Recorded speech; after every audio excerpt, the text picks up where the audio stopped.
right, hey guys, how are you? As we all know, butt month has officially began, and now it's illegal to be straight in America. You're not allowed to be a straight white male. So this month, obviously you know, is a pretty busy month for somebody like me who is well known for standing up against the pervasion of perversion. So I thought tonight what I'd like to do is I'd like to share a documentary about Alfred Kinsey. Because, you know, there are things about the modern gay rights movement, the transgender movement, that they don't want you to know. They don't want you to know who the founders are. But gay publications, LGBT Nation, Pink News, all these, they are celebrating and honoring Alfred Kinsey. Because Alfred Kinsey is the guy who really started the gay rights movement. Then you had Stonewall, which, you know, we'll do a whole thing on that. The Pride movement was born in violence. And then, of course, the transgender movement, you have Dr. John Money and what he did. So a lot of people, they don't ever want you to talk about or know who these guys are. So I want you to sit back. This documentary I'm going to show you right now is about 2.5 hours long.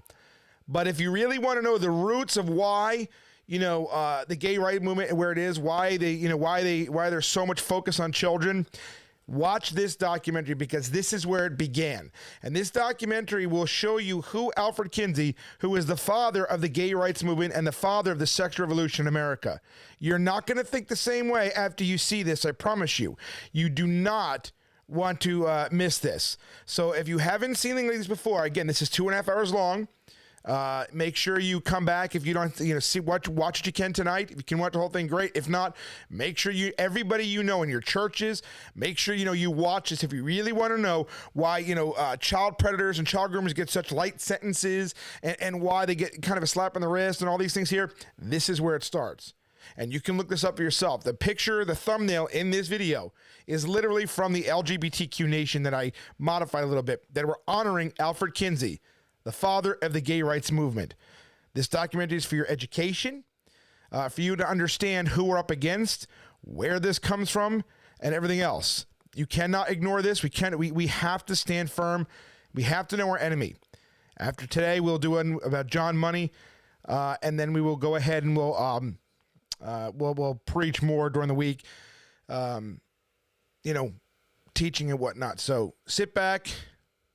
I don't want to say enjoy, because it's pretty disturbing what you're about to watch, but pay attention, please.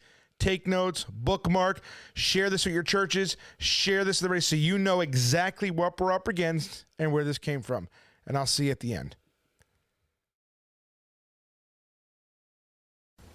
Children are so innocent, they don't know about adults molesting them. Their world to them is safe until somebody shows them differently. And then someone comes along and steals their innocence. Mine was stolen in the home. But now, on the streets, they're not safe.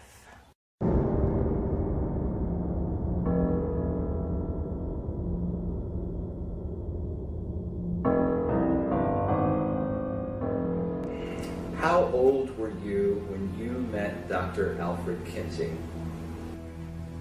It was probably in 1943 or so. I didn't know who he was. All I knew was that my dad was very excited about taking me there for an interview. You ask, what would the American public say if they actually understood the background to what became the sexual revolution? A sexual psychopath. Do you ever remember your father molesting you with a stopwatch? Yes. If the American public knew that Kinsey worked with a Nazi pedophile and encouraged his rapes of children and possibly even and eventually the murder of this one little girl. You and I are going to be doing some experiments. This man was the singularly most important individual in the decriminalization of every single law that we had ever had that protected women and children.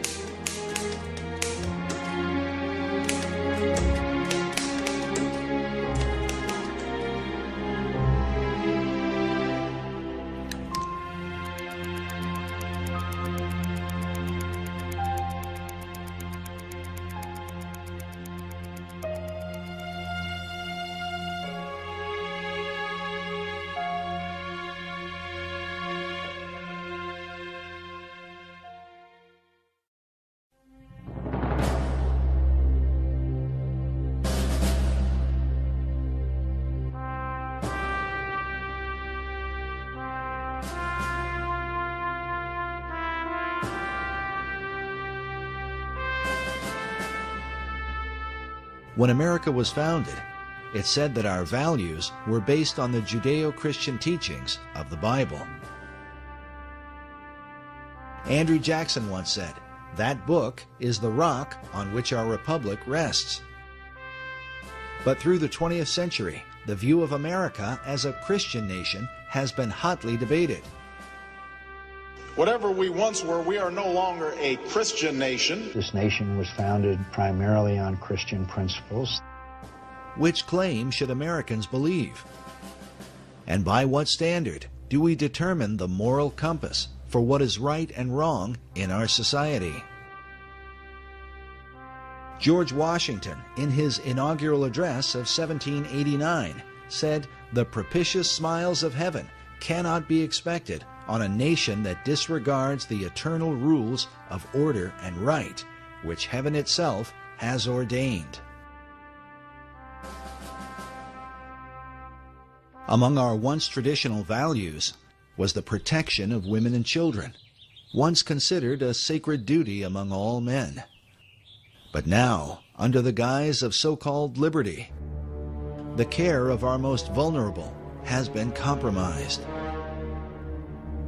We can only wonder what the father of our country might say if he could see what is happening to the children of America today and the reasons behind it.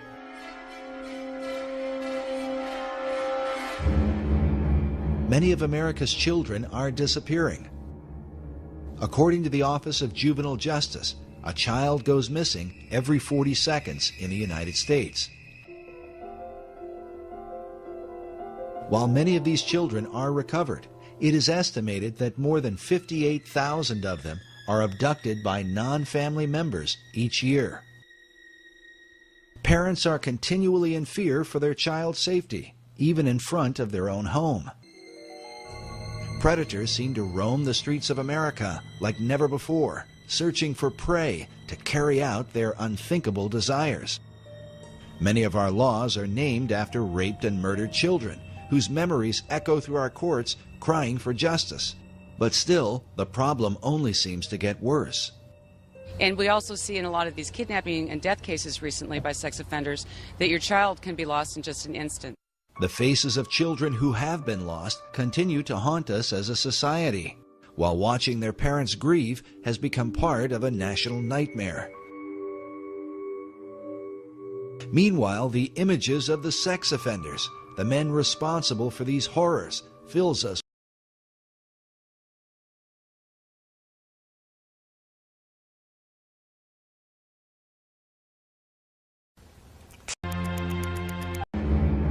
Many of America's children are disappearing. According to the Office of Juvenile Justice, a child goes missing every 40 seconds in the United States. While many of these children are recovered, it is estimated that more than 58,000 of them are abducted by non-family members each year. Parents are continually in fear for their child's safety, even in front of their own home. Predators seem to roam the streets of America like never before, searching for prey to carry out their unthinkable desires. Many of our laws are named after raped and murdered children, whose memories echo through our courts crying for justice. But still, the problem only seems to get worse. And we also see in a lot of these kidnapping and death cases recently by sex offenders that your child can be lost in just an instant. The faces of children who have been lost continue to haunt us as a society, while watching their parents grieve has become part of a national nightmare. Meanwhile, the images of the sex offenders, the men responsible for these horrors, fills us with fear and loathing. And if a child survives their abuse, they often lead troubled lives, haunted by the memory of what they've endured. It is awful. Those kids shouldn't be subjected to this. That's awful. It scars them psychologically forever. It affects their lives. Well, some of the experts say that once a pedophile, always a pedophile, that recidivism is 80 or 90%, if not more. The United States of America has basically become a pedophile's playground. Jessica Lunsford's father, he said, you know, wake up, America. Your child could be next. And sadly, a lot of people want to turn away from the evidence. They want to turn their heads like the proverbial ostrich with its head in the sand because they don't want to face what's going on until they're forced to face it because it becomes their child. Part of the confusion is over why many of our judges send repeat sex offenders back into our neighborhoods, knowing it is simply a matter of time before they strike again. Can the reason be that these same judges are compromised by their own sexual addiction? We know that the judges are they're human. They're like everybody else. Cases of judges who are compromised by porn are documented across the country. But the license for such behavior may have been issued in 1970, when Supreme Court Justice William O. Douglas and retired Justice Arthur Goldberg wrote articles for Playboy magazine. But why would an association with a soft porn magazine like Playboy be cause for concern? And how could it pertain to the world of pedophiles? The disturbing answer to this question as our history of this movement unfolds. In 1990, the American Bar Association reported that 80% of convicted child molesters plea bargain and serve no prison time. This statistic undoubtedly put known pedophiles back on the streets in record numbers. But this was a few years prior to the widespread use of the internet, where the most extreme forms of sexual perversion, and especially child pornography, have become a major factor in conditioning the next generation of sexual predators. In 2006, the law firm of Estee and Bomberger reported that the number of victims of childhood sexual abuse and molestation grows each year. This horrific crime is directly tied to the growth of pornography on the internet.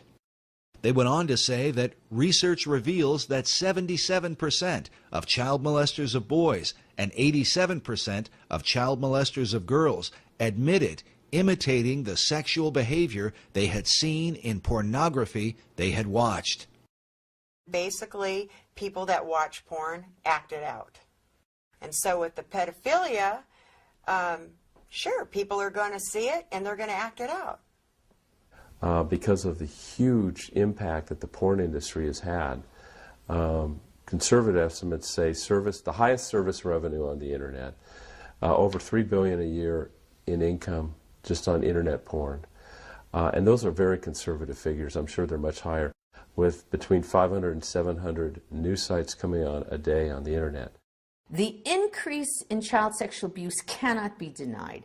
We are massacring our children. It is a holocaust against our children. I've prosecuted murders, I've prosecuted child molesters, and I'll tell you, I get more up in the air when I was prosecuting about the child molester than the murder. I'm not condoning murder, it's not the right thing to do, but it's over. The person's gone, sad. But that poor little boy or girl, they're messed up for life. I mean, they're going to be carrying that baggage forever, and we as a society better start addressing that. Researchers argue that America's current problem with sexual predators is the fallout from the sexual revolution, a movement said to be inspired by the late Alfred Kinsey and his famous Kinsey reports, first published in 1948. According to the conservative organization Human Events, the Kinsey report is listed among the top 10 most harmful books of the 19th and 20th centuries. Number 1 on their list was the Communist Manifesto that inspired the deaths of more than 100 million people in the 20th century alone. Adolf Hitler's Mein Kampf that helped to bring about the Holocaust was listed at number 2, while the quotations from Chairman Mao, who founded Communist China, was number 3. At number 4, as the first American title on the list, was the Kinsey Reports. Sexual behavior in the human male, followed by sexual behavior in the human female, which, when first released, was likened to dropping an atom bomb on American society.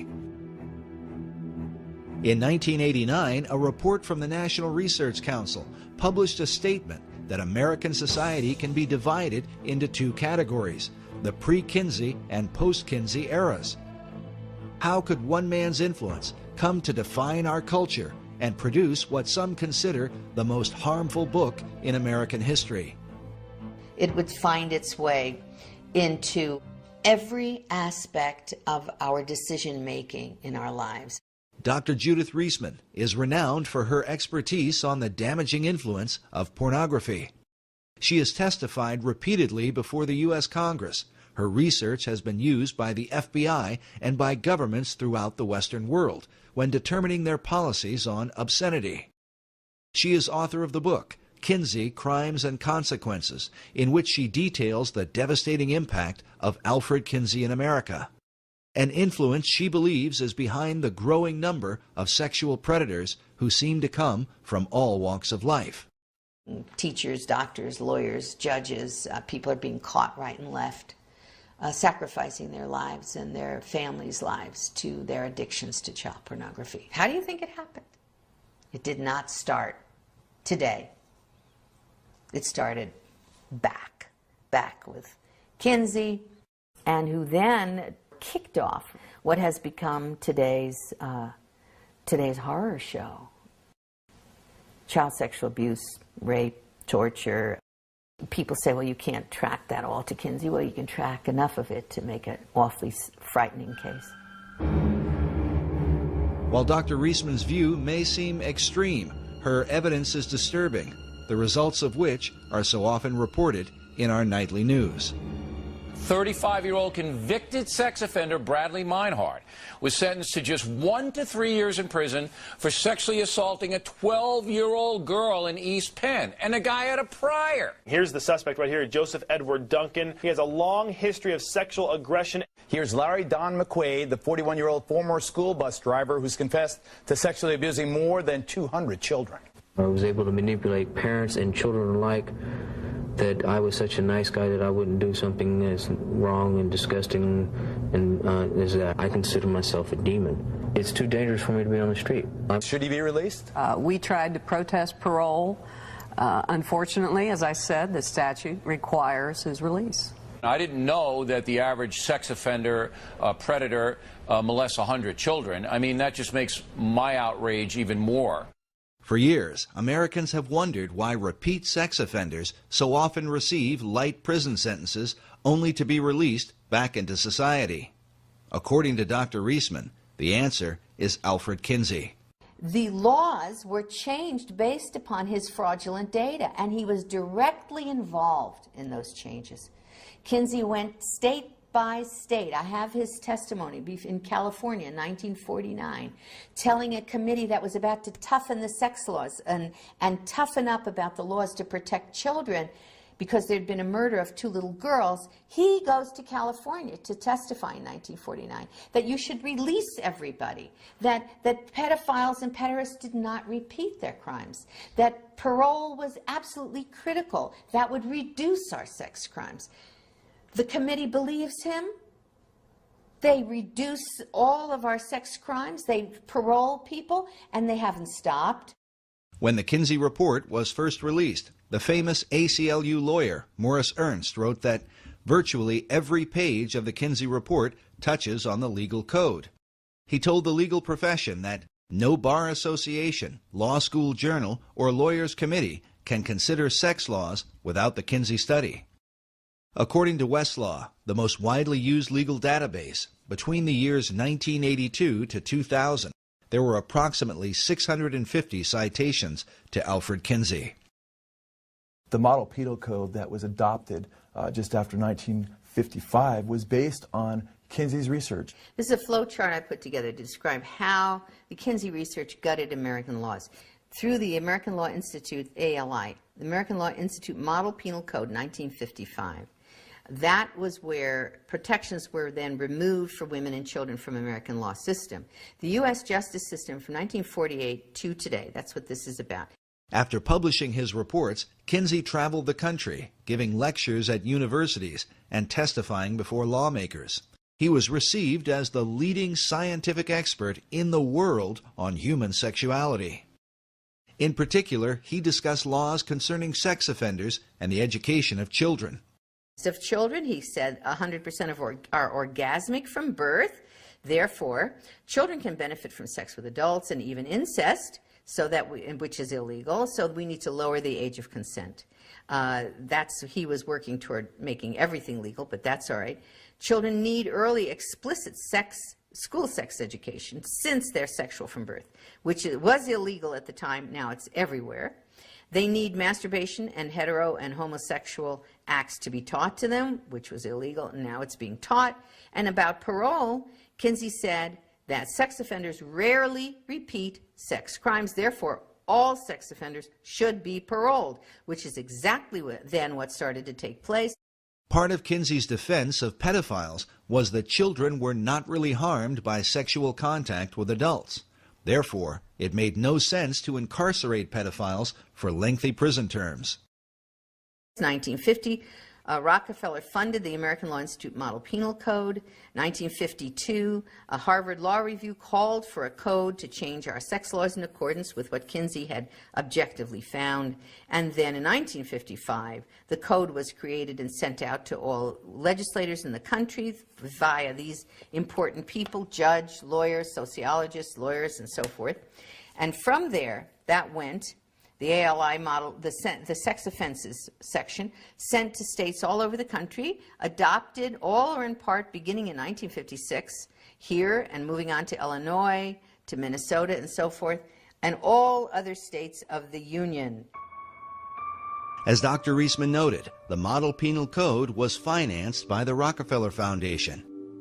Not coincidentally, the Rockefeller Foundation also financed the research of Alfred Kinsey. In the 1950s, a congressional committee was formed under Congressman B. Carroll Reese to investigate the influence of the large tax-exempt foundations, including Rockefeller. There was a huge concern at the time, in the 1950s, that the foundations were now being run by people with a strikingly strident a libertarian or liberal agenda, which resisted and resented the Judeo-Christian way of life. The late Norman Dodd was the director of research for the Reese Committee. In an interview recorded shortly before his death, Dodd stated that part of what the committee had learned was that the objective of the great foundations was to remove America from the values on which she was built, and to do so through the education system. What we had uncovered was the determination of these large endowed foundations, this Carnegie Endowment story and the Ford Foundation and the Guggenheim and the Rockefeller Foundation, all working in harmony toward the control of education in the United States. Dodd's testimony becomes an important issue when considering the direct impact of Kinsey's research on sex education in America. While the Reese Committee investigated many programs funded by the foundations, when it came to Kinsey's research, they were vehemently opposed by the late Congressman Wayne Hayes. That's established quite well in Renee Wormser's book on foundations, Their Power and Influence, a book that no American who wants to understand what happened to our country should be without. Renee Wormser was the lawyer for the Reese Committee. In his book, Wormser writes that the committee had dug up some significant material about foundation support of the Kinsey projects. This brought Mr. Hayes into a steaming rage, he says, and he asked to see our entire Kinsey file. It was produced for him, and he angrily declared to Mr. Dodd that we were to go no further with this particular investigation, contending that every member of Congress would be against our doing so. Mr. Hayes stated emphatically to Mr. Dodd that he would oppose any further appropriation to our committee unless the Kinsey investigation were dropped. Wormser writes that as a result, the valuable material in our Kinsey file never saw the light of day. What was it in the Kinsey file that provoked such a response from a U.S. congressman? As we move forward, consider that the Kinsey data was partly paid for by the American taxpayers, who continue to fund the Kinsey Institute to this day. There's more going on in that institute. They have covered up so much. Some believe that if Kinsey's research had been exposed in the 1950s, the information might have sparked a second American Revolution. What was in the Kinsey file? And does that information continue to influence or even haunt America?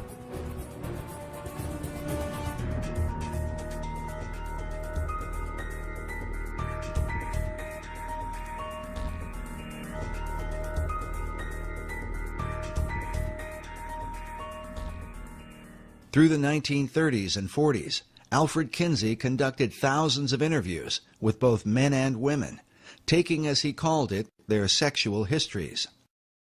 The purpose of his study was to discover the sexual behavior of the average man and woman in America at the time.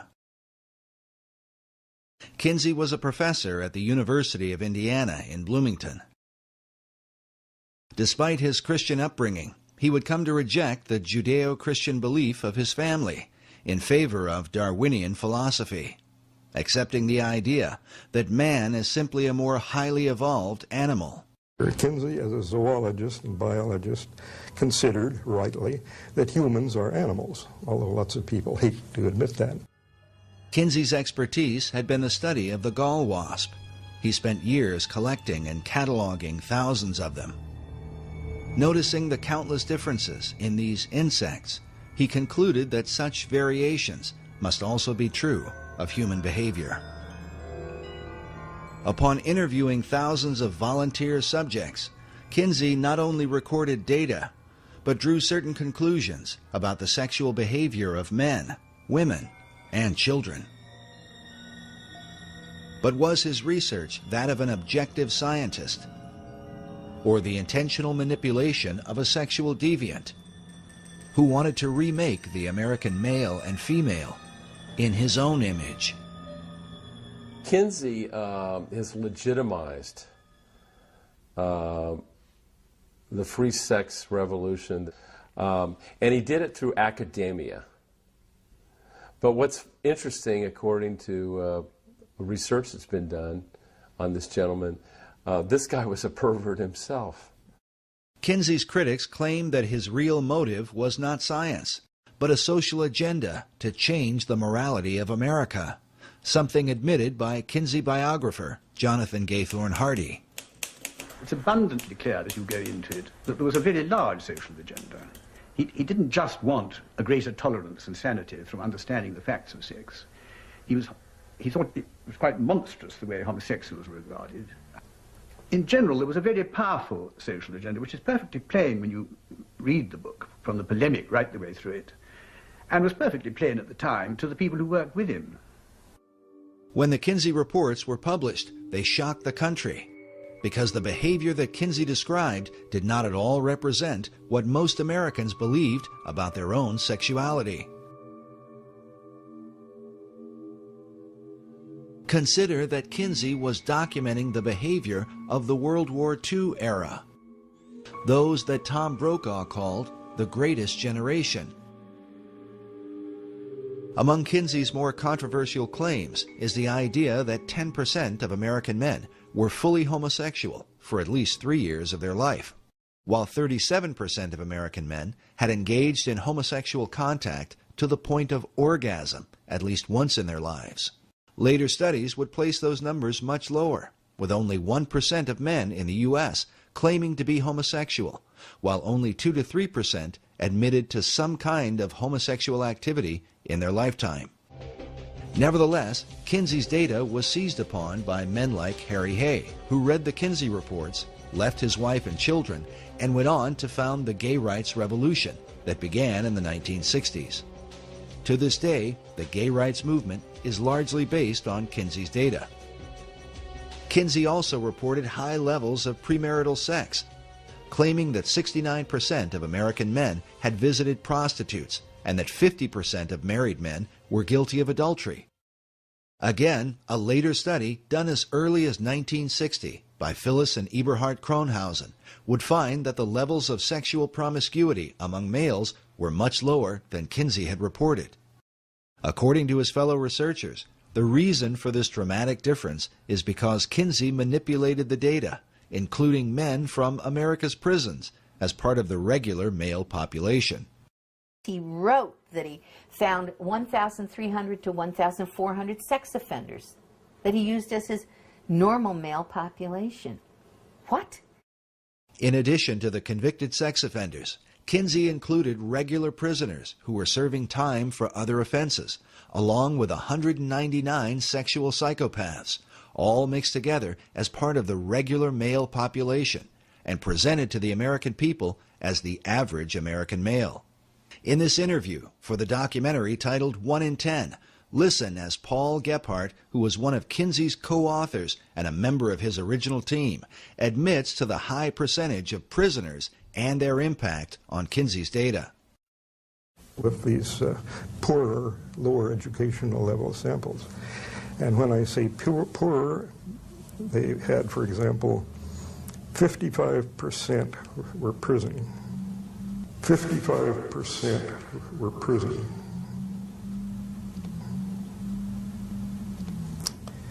And I think that has a definite effect. We know we didn't have enough non-prison people to do much of a comparison, but he didn't do a comparison. He simply took the prison people he got and used them with that less than college educated sample.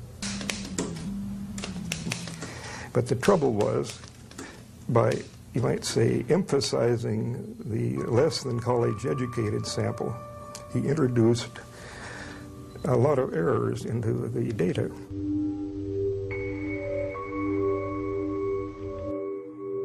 With America's prison population presented as the average male, is it any wonder that laws would be changed to accommodate sexual predators while failing to protect women and children? To create high levels of homosexual activity, Kinsey also went into Chicago's underground, into gay bars and homosexual bathhouses, and incorporated the radically gay population into his regular male data, along with bootleggers, gamblers, male prostitutes, ne'er-do-wells, pimps, thieves, and hold-up men, all this according to his own report. Kinsey used similar tactics to redefine the average American female. They use this picture all the time to try and show the American public that they were interviewing average American women, all right?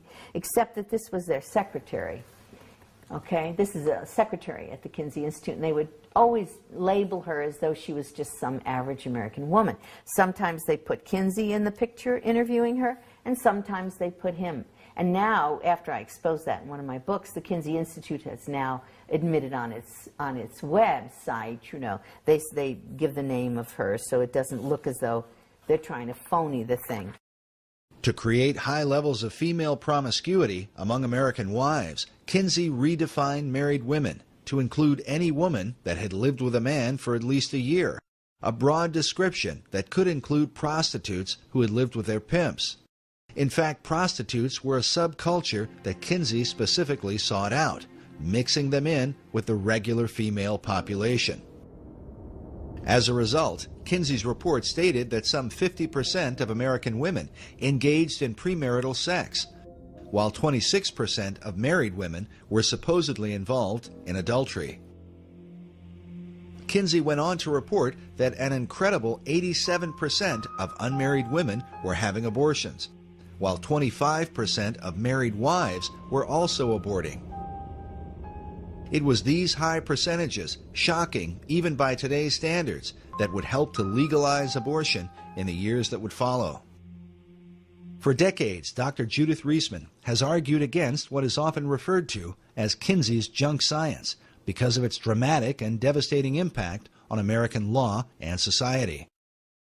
Corrections starts to enact all of this into corrections decisions. In the legal profession and law schools, now Kinsey would be taught as part of the legal structure via the American Law Institute Model Penal Code. That ferrets out into the private and public education, becomes our sex education, is in our American Law Review journals. It's found in parole through corrections, state and local, and criminal, civil, family, and juvenile justice. And expert witnesses then from the sex world begin to inform this whole structure. Ladies and gentlemen, we have had a real dirty deal. We have, as that FBI agent said to me, the head of the FBI Behavioral Science Unit, after he saw my work on Kinsey and on Playboy, he said to his sons, "Guys, we have been conned." Dr. Reisman is not alone in her conclusions, nor was she the first to discover these things. As Reese Committee lawyer Renee Wormser states in his book, the much publicized Kinsey studies base an advocacy of criminal and social reform on the very unscientific material which Dr. Kinsey had collected. Wormser went on to cite psychiatric historian Albert Deutsch, who said of the Kinsey reports that so startling are its revelations, so contrary to what civilized man has been taught, that they would be unbelievable but for the impressive weight of the scientific agencies backing the survey. Wormser comments saying, "Note how impressive is the word scientific and how false." But he goes on to suggest even more, revealing that, according to the Reece Committee, the postmodern thinking in America today is no mere accident, but has been intentionally created by the elite foundations as part of a greater agenda, one in which the work of Kinsey plays no small part. The Reece Committee wrote that it seems to this committee that there is a strong tendency on the part of many of the social scientists whose research is favored by the major foundations toward the concept that there are no absolutes, that everything, including basic moral law, is subject to change, however fundamental it may have been deemed to be under our Judeo-Christian moral system. The puerile doctrine that change is always necessary has led many of these scientists to believe that there are no longer any inalienable rights. They deem themselves justified, with the support of foundation grants, to label their prejudices as truth and to experiment with society.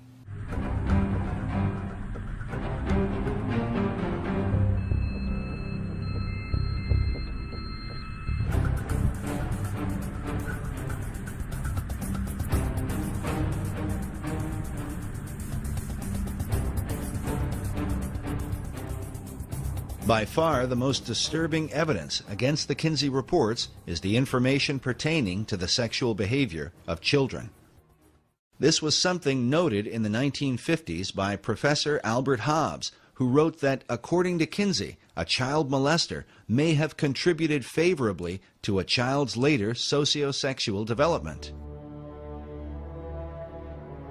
The child sexual data was more fully exposed by Dr. Judith Reisman in the 1980s, who brought the even more disturbing allegation that Kinsey had trained multiple pedophiles to molest children while using stopwatches to record so-called scientific data. This man, this Kinsey, had been responsible for the rapes and tortures of hundreds, actually it looks like thousands of children. Needless to say, the Kinsey Institute today denies Dr. Reisman's allegations. They maintain that all of the child sexual data came from one man, who just happened to keep detailed scientific records of his encounters with children. This lone pedophile theory was developed by Dr. John Bancroft, who became the director of the Kinsey Institute in 1995. Bancroft not only argued that the data came from just one man, but that Kinsey supposedly only got hold of the information years after this pedophile was finished raping kids. This is contrary to Kinsey's own report, in which he admitted to at least 9 pedophiles from whom he obtained information. But in this 1995 interview on Canadian television, Dr. Bancroft says that Kinsey only referred to 3 or 4 pedophiles, and then insists that in reality it was only 1. When questioned about the obvious inconsistency, Bancroft's argument is that Kinsey simply lied about his research. Listen now as this Canadian journalist seems to get uncomfortable during the interview. Did he make it clear in the report that the conclusions on the sexual capacity of 317 children were based solely on the evidence of one sexual criminal? No, he suggested that it may have been from 3 or 4. I don't think that is a particularly important difference. Kinsey... But isn't that conspicuously misleading? I think he was misleading. I think that he I'm sorry, you don't think he was misleading? Forgive me? Yes, I think he was misleading, but I don't think it was a misleading of any consequence. He was concerned about his maintaining confidentiality. Throughout his volumes, he tended to avoid drawing attention to any particular individuals. it's not significant that the conclusions of a study on the sexual responses of children come solely from a man who really has who's a deviant? Doesn't he have a skewed perception of child sexuality? Well, that was just one type of evidence. Next, the journalist asks why it took so long to discover that the information came from a single pedophile, rather than multiple pedophiles, as Kinsey had reported. Bancroft's only answer is to say that he worked it out once he became the Kinsey Institute director. Why did it take so long to set the record straight? When I got to the Kinsey Institute and these accusations were continuing, some people were expressing, some otherwise reasonable people were beginning to worry about these accusations and saying, well, how is it that if he's got information from 3 or 4 men, he can standardize it in such a way that it goes into a table, unless somehow or other he's trained these men to make these observations. People were beginning to express that concern, therefore I decided to look more closely at the source of information, and that's when I realized that actually, as far as those tables were concerned, the information all came from this one man who had been collecting this information in an extraordinarily methodical way throughout his life since about 1917. And you knew of this for how long? That it was that Kinsey was misleading in this? I worked out that there was one man involved soon after I came to the Kinsey Institute, and shortly after that we issued a press statement from Indiana University making this point clear. So, I'm sorry. That was at the beginning of September. What the criticism is also, and it's significant, is that Alfred Kinsey was guilty of academic dishonesty, and if the Institute if the Institute would have been more forthright, the people from the political and religious right wouldn't have the kind of ammunition that they now have to try to not only discredit Kinsey, but the teaching of sex education in schools. There is no reason to say that Kinsey has been dishonest. He probably had a good reason for obscuring whether it was 1 or 3 men. That is a minor detail. The minor detail of Kinsey's data may have had a major impact on America's children, especially when one considers that now, decades later, 1 in 4 teenage girls are currently infected with some kind of sexually transmitted disease. And according to the White House Office of National AIDS Policy, in the U.S., it is estimated that 2 young people, aged 13 to 25, are infected with HIV each hour. Is this the devastating fruit of Kinsey's sexual revolution? Furthermore, should Americans trust information about child sexuality from child molesters who were raping kids? As Dr. Bancroft has admitted, Kinsey's pedophile data directly impacts sex education in America. The specific findings about these children are totally irrelevant to modern sex education.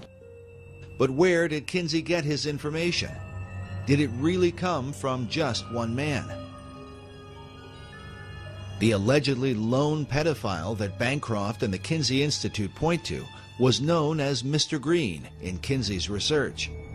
His real name was Rex King, a man who kept written diaries in which he claimed to have molested more than 800 children. Like most pedophiles, King was never caught and never served a day in prison. The Kinsey Institute usually presents King as a man who simply kept meticulous records and mysteriously came into contact with Kinsey. This same idea was presented in the Hollywood film Kinsey, starring Liam Neeson. But what Kinsey supporters do not reveal is that Mr. Green had been personally trained by Kinsey's mentor, Dr. Robert Dickinson. Something admitted by Paul Gephardt in the 1998 British documentary, Kinsey's Pedophiles. Kinsey was told about Green by his own mentor in sex research, Dr. Robert Dickinson. Dickinson had collaborated with the pedophile for several years and taught him how to record his child abuse in scientific detail. He told him how to measure things and time things and encouraged him to, he knew he was going to do his ordinary behavior anyway. Dickinson couldn't have stopped him from being a pedophile. But he said, at least you ought to do something scientific about it, so it won't be just your jollies, it'll be something worthwhile to science. So he gave him some training by letter and correspondence. Gephardt has also admitted that Mr. Green's child abuse data played an important role in the Kinsey Report's view of child sexuality. Gephardt said, Green contributed a fair amount to our knowledge and medicine's knowledge of sexuality in children. We made our point that children are sexual from birth. But the sexuality of these children was determined because, according to Kinsey's interpretation, the children supposedly enjoyed the molestation while it occurred. If we're talking here about science, you do not ask a rapist if his rape victim enjoyed the rape, and then translate that to the American public as science. Well, nobody minds being raped. They all enjoy it. We asked these experts, and the experts have told us the experts were the rapists. Dr. Clarence Tripp, one of Kinsey's original team members, offered this comment on Green's molestation of children. Well, here's this man with hundreds of contacts. There was never a charge against him. He was never arrested for anything. All the children thought he was wonderful. All the mothers thought he was wonderful. There are two, I suppose, lest you get contradicted, there are two instances in which a young boy or girl, I guess it was, I don't remember, didn't complain. They agreed to the sexual contact, but then they found it very painful and yelled out when it actually took place. This was because they were very young and had small genitalia, and Green was a grown man with enormous genitalia, and there was a fit problem. The idea that the children enjoyed being molested by Mr. Green is shocking enough, but the suggestion becomes even more appalling with the testimony of Jonathan Gaythorne Hardy, a Kinsey biographer who was one of the few people who have been allowed to view Kinsey's private records. Speaking about their practice of keeping files secret, Hardy said, "The Kinsey Institute is nervous people will read the journals. Rex King described having sex with this little girl, this little boy. I think the Kinsey Institute felt right-wing figures would pluck out things. I think they are right to keep them under cover. There are descriptions of King buggering boys nigh on 13 who doesn't enjoy it. I mean, it's quite sort of harsh stuff, some of it." But the most disturbing evidence comes from Kinsey's so-called scientific tables, wherein he describes the sexual responses of young children.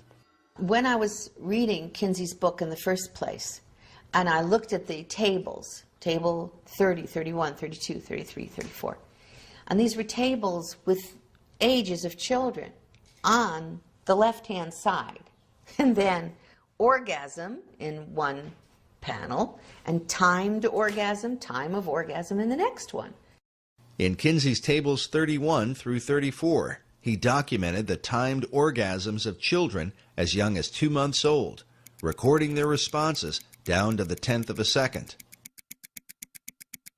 The findings are so extreme that one child, a 4-year-old, is said to have had 26 orgasms within a 24-hour period. For Dr. Reisman, the obvious question was, where did Kinsey get such information? And I looked at those charts and graphs. I can't tell you how long it took me to try to process what I was seeing. I said, this is the torture of children. At the base of Table 31, Kinsey tells us that the data is based on actual observation of 317 males. Then on page 177 of the male volume, Kinsey writes, "Orgasm is in our records for a female babe of 4 months." But how would anyone recognize such a response in a young child? Kinsey wrote that among pre-adolescent boys and among younger females, orgasm is not so readily recognized, partly because of the lack of ejaculate. And so I said, what did this man, this Kinsey, call an orgasm? Right. I mean, it's an obvious question, isn't it? I mean, First of all, this was not possible, but second of all, what did he call? Well, I saw he documented it on page 160 and 161 in Kinsey's book, Sexual Behavior in the Human Male. He described specifically what he called an orgasm amongst these children. Kinsey defined orgasm for pre-adolescent children with the following description: a gradual and sometimes prolonged build-up to orgasm, which involves still more violent convulsions of the whole body, heavy breathing, groaning, sobbing, or more violent cries, sometimes with an abundance of tears, especially among younger children. And he said there were six categories. He called them 6 categories of orgasm, and he had category 1, 2, 3, 4, 5, and 6. And included in these categories of what he called an orgasm were screaming, writhing in pain, hysterics, especially among younger children. He put that in parentheses, especially among younger children, parentheses. He said that the children had convulsions. Those were his words.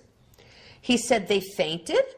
He said they struck the partner. He called it the partner. This is the man who's raping the child. Okay. They struck the partner and tried to get away. And he said that those were all examples for him, of orgasm.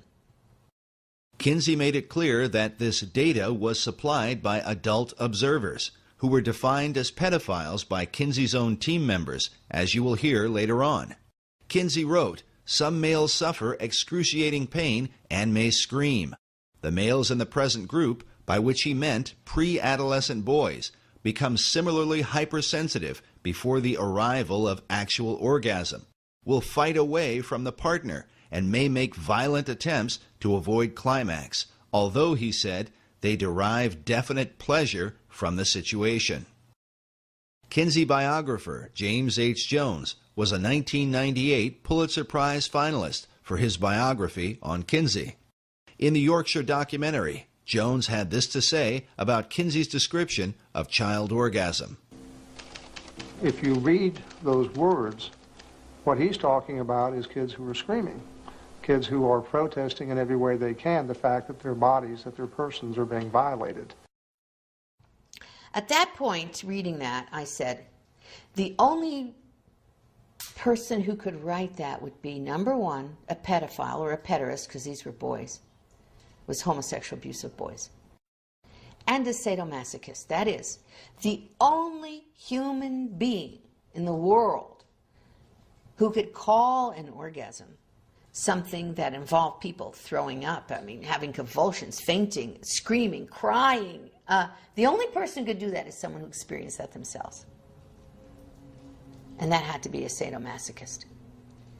And the only person who could apply their sadomasochism to an infant and a child would be a pederast, a rapist. And that's what Kinsey did in that book. Kinsey's own sadomasochistic tendencies have been documented by a number of biographers. James Jones revealed that Kinsey once climbed into a bathtub and circumcised himself with a pocket knife without the benefit of anesthesia. Another account of Kinsey's extreme self-abuse came about when his research was under investigation. Jones reports that after the Rockefeller Foundation withdrew his funding, Kinsey went to a basement, tied one end of a rope to an exposed ceiling pipe and the other end around his scrotum, then stood on a chair and jumped off. The abuse that he inflicted on his organs, on his sexual organs, were very directly identified in his death. That was orchitis. That was a serious inflammation and disease that he inflicted upon himself that was basically involved in his final death. Now, the attempt to claim that Kinsey died of a heart attack is a perfectly reasonable thing to try to do. It's kind of embarrassing to say that the father of the entire sexual revolution, who has trained all of our sex educators in the United States of America basically, died because he had so abused himself doing the activity that they tell everybody is okay, that he died of this terrible and very painful experience. If Kinsey's abuse had only been inflicted upon himself, his critics might be less likely to accuse him. But his abuse extended to children, the most precious members of our society. In this image, Kinsey seems to take a demented sort of glee in showing these young children a film of two porcupines engaged in a sexual act. He seems oblivious to the confused and even disturbed looks on the faces of these children. Was it this same lack of concern that enabled Kinsey to support and even encourage the most depraved sexual criminals? The evidence shows that Kinsey was not content to work with merely one pedophile, as Dr. Bancroft and the Kinsey Institute claim. Following the example of his mentor, Dr. Robert Dickinson, Kinsey set out to train his own predators, men who would collect information about what can only be called the sexual torment of children.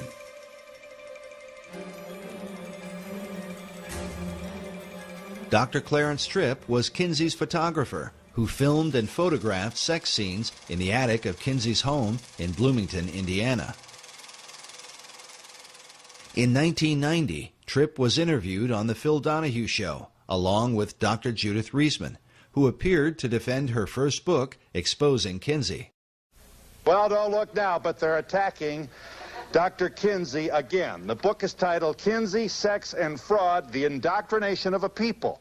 During the show, as Clarence Tripp began to defend Kinsey's research, even Phil Donahue, with his liberal views on sexuality, became uneasy at some of Tripp's bizarre comments about the molestation of children.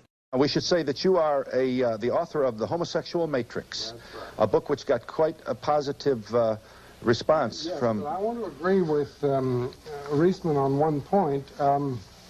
I think we really ought to talk about the child stuff before we mix in the right, well, make your point, homosexual stuff.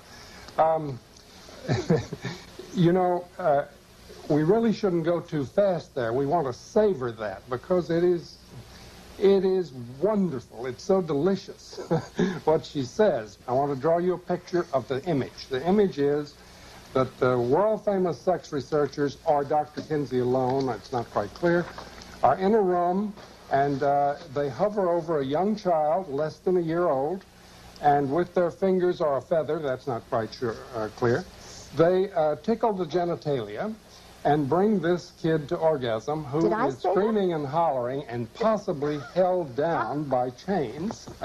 And drugged. It's all too glorious. Well, make your point. I hope that you don't. You're being sarcastic, but I want to make sure. I didn't mean to be sarcastic. You're saying this isn't true, that Dr. Kinsey or his colleagues did not. This is the man who was with me on Donahue saying, you got to stay with this. It's delicious what she says about what they were doing to the children. Dr. Reisman refused to go on Donahue unless he would agree to show Kinsey's tables, where the child sex abuse data is presented. Despite knowing about these tables, Donahue repeatedly insisted that no proof existed of child abuse in Kinsey's research. Nevertheless, he did show the data to his audience. Well, we're going to show. There. Now, what is the point? You what is tell your me point? What is the point. 5 months old. What is it? I can hardly read it. What's next to that? Number of orgasms. Oh, number of orgasms, 3. Go down to the 4-year-old. Do you see the 4-year-old there? Yeah. There, bottom one. Yes, 4-year-old, 26 orgasms in 24 hours. Tell me, Phil. Does a baby sleep? Tell me, Phil. Does a baby sleep? Tell me if this is scientific. A baby sleeps for 8 hours? And you tell me how you get 26 orgasms for 24 hours. We've got to be able to get a word in edgewise. Just a minute. Sounds like a guest for the Donahue Show. And you know what Gebhardt said to me? You know what Dr. Gebhardt said? He wrote me a letter, which I wish you had up there too, in which he said that oral and manual techniques were used on the children. Now, Phil, I'm going to say that once more.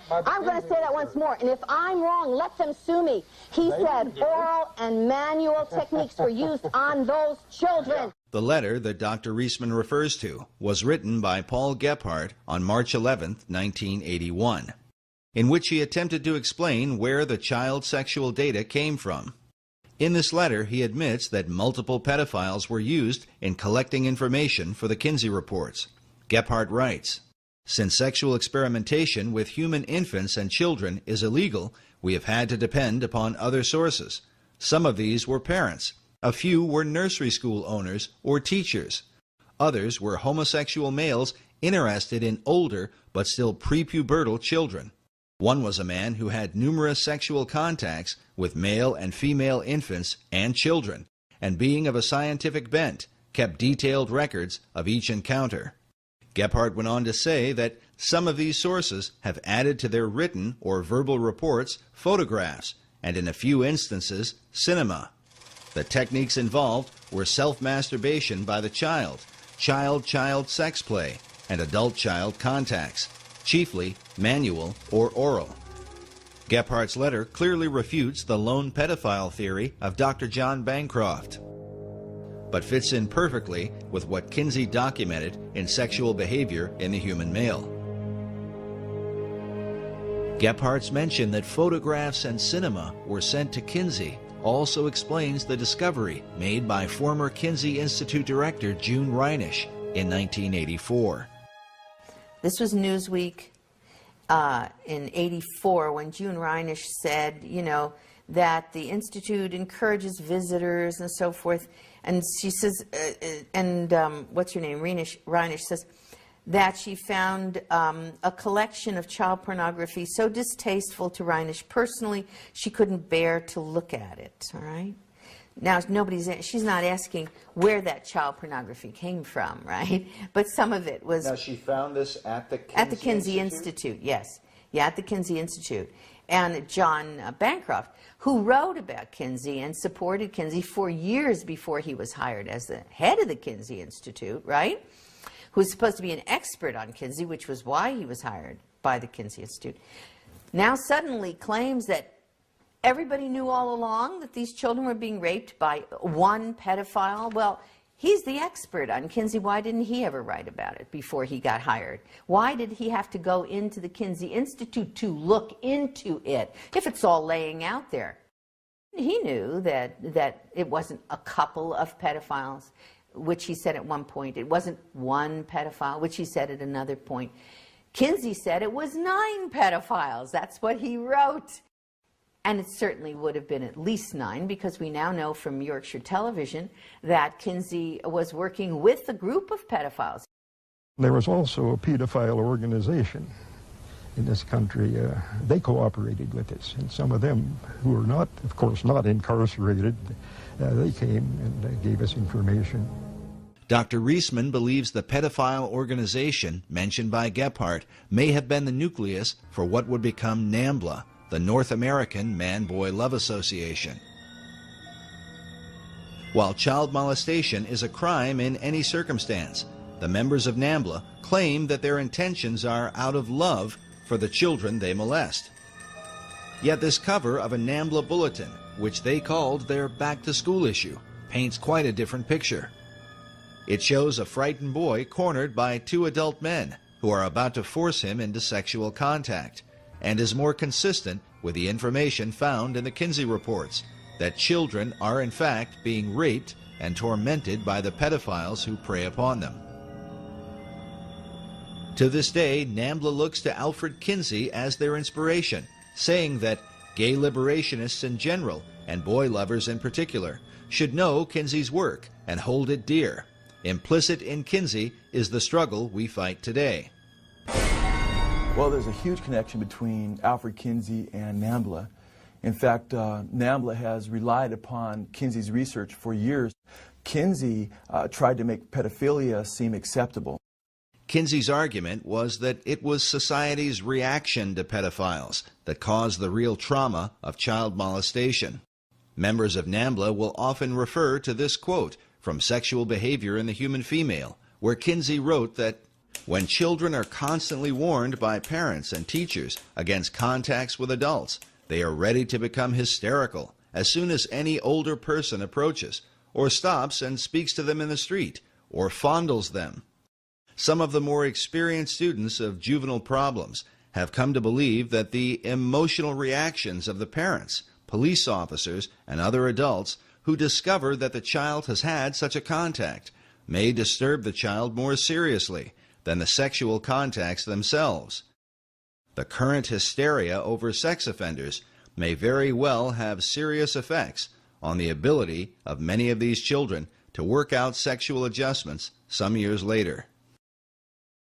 In Kinsey's view, a lot of sex crime was really not crime at all. He seemed to worship sexual experience. I mean, he had a 24/7 obsession with sex long before he attained the position at Indiana University. So for him, all forms of sexual experience, to one degree or another, could have merit that were outside the pale of traditional morality. Many researchers have come to believe that it was this philosophy that allowed Kinsey and his team to communicate with active child molesters and even train them to record their abuse in a scientific manner. While the Kinsey Institute continues to deny this, further evidence is found from the testimony of Dr. Clarence Tripp on The Phil Donahue Show. Listen carefully as Tripp confirms that there were multiple pedophiles, not just one, and says that they were trained observers that used stopwatches.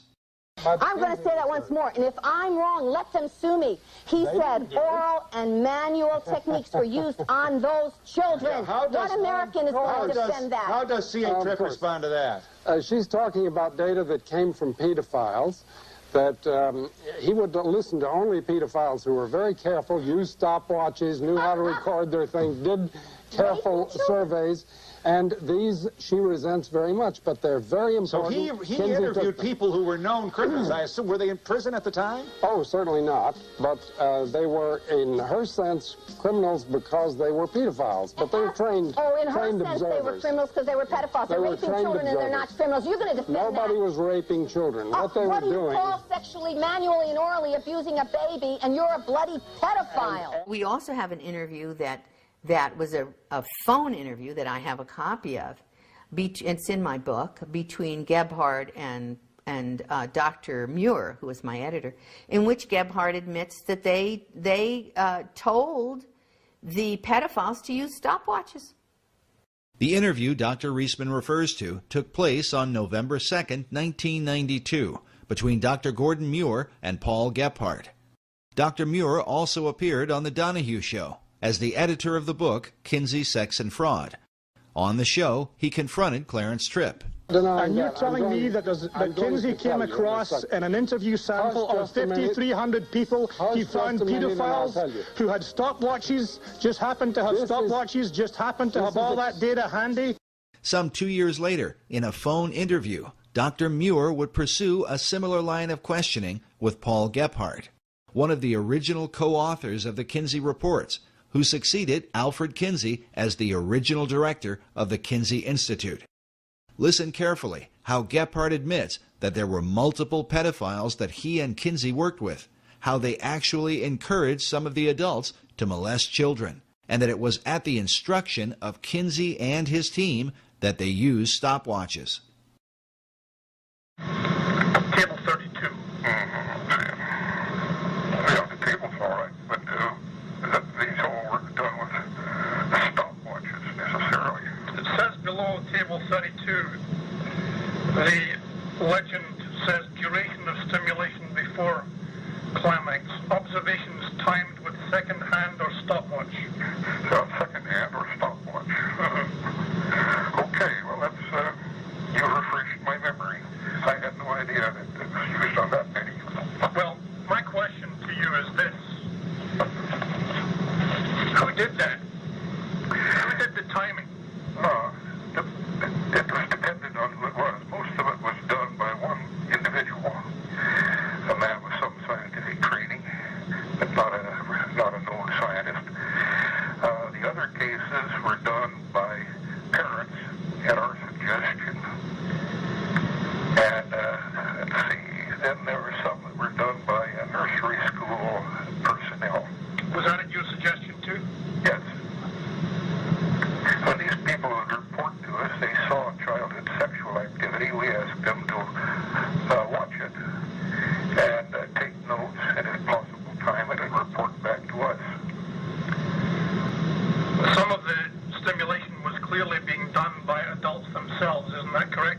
reporting on the same thing and taking the same measurements. It looks like it was organized ahead of time. Is that right? No.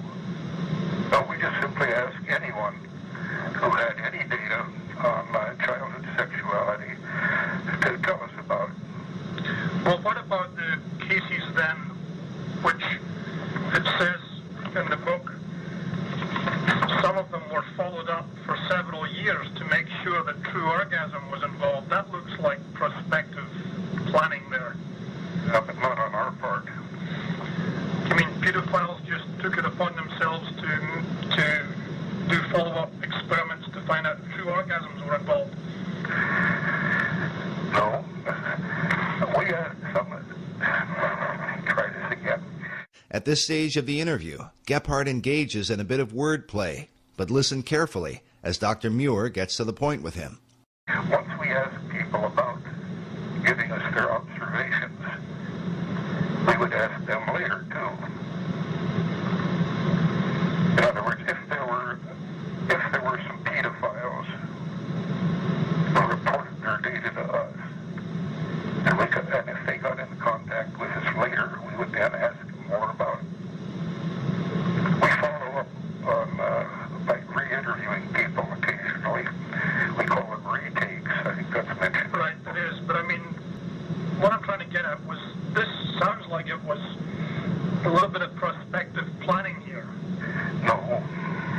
We did not plan and organize any Masters and Johnson-type experiments with children, period. Never did. So, do pedophiles normally go around with stopwatches? They do if we tell them that we're interested in it. But this isn't a plan on our part. They do if we tell them that we're interested in it.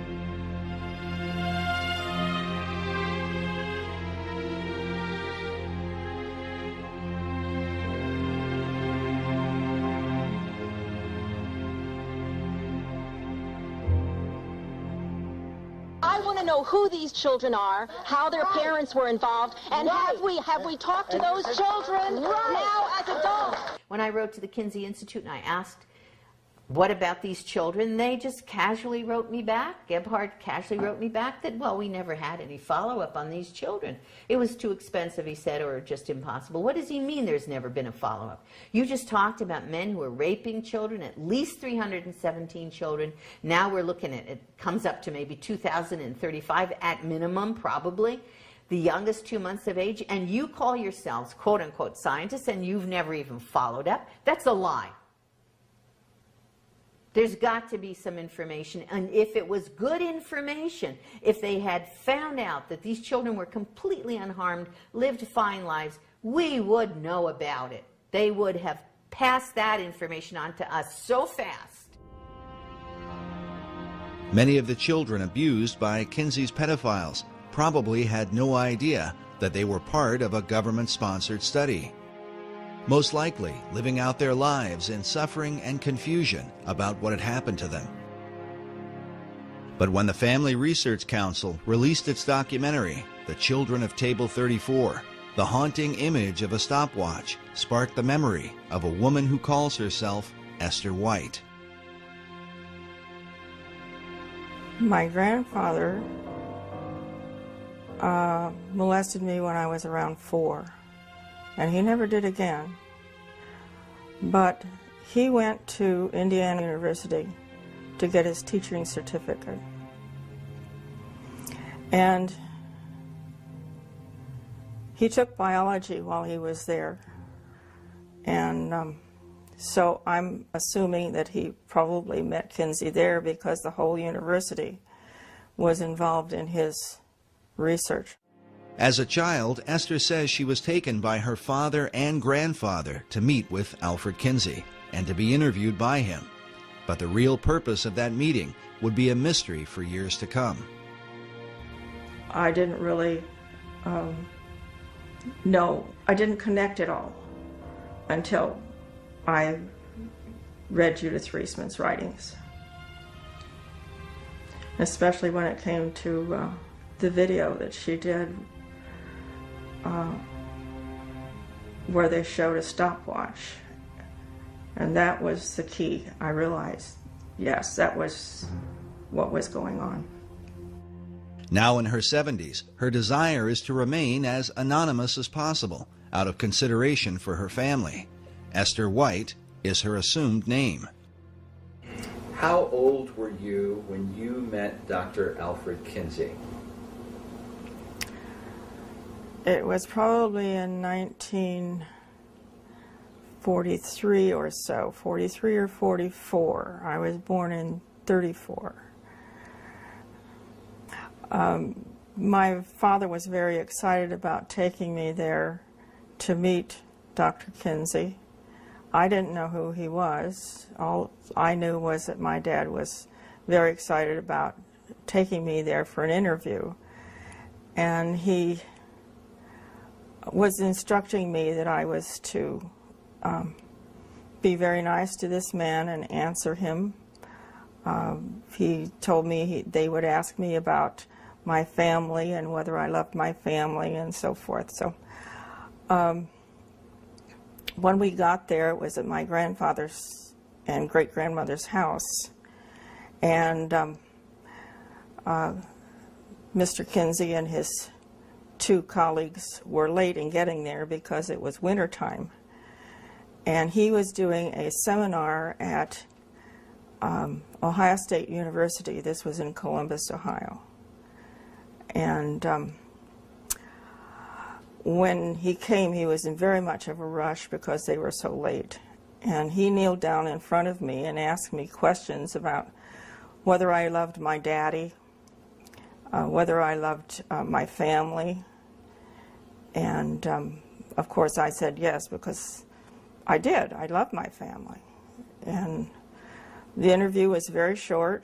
There was a man with him that had a clipboard who was taking down my answers to the questions. I can't remember all the questions he asked, but it was probably a 5 or 10 minute interview.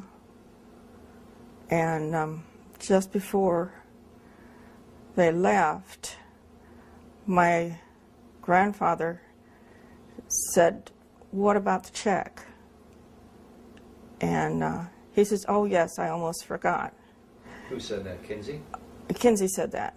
And so my grandfather took a check from him, and Kinsey said, "I made it out to both of you because I didn't know which one was going to get the money." The disturbing implication is that Alfred Kinsey used taxpayer money via the Rockefeller Foundation to finance pedophiles who were actively molesting children. Why would he pay them? For what? At the time, I didn't know for what.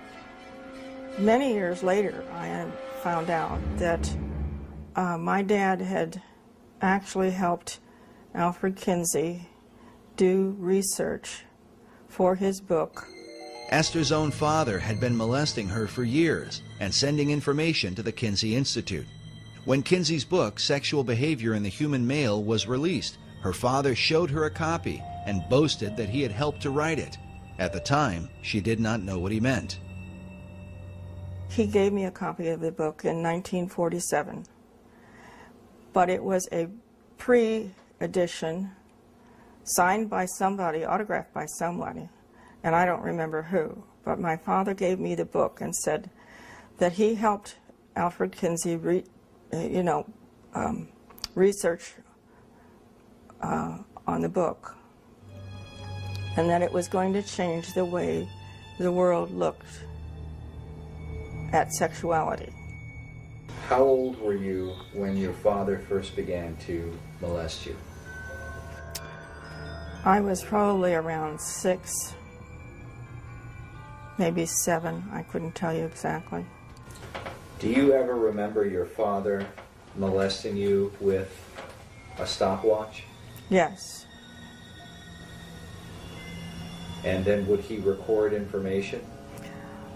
There were papers on the dresser, and I saw one of the papers one day, and it had a lot of questions on it. And there were little boxes to check those things off when those things were done. And it was talking about orgasm. I didn't know what that word meant, but at the time.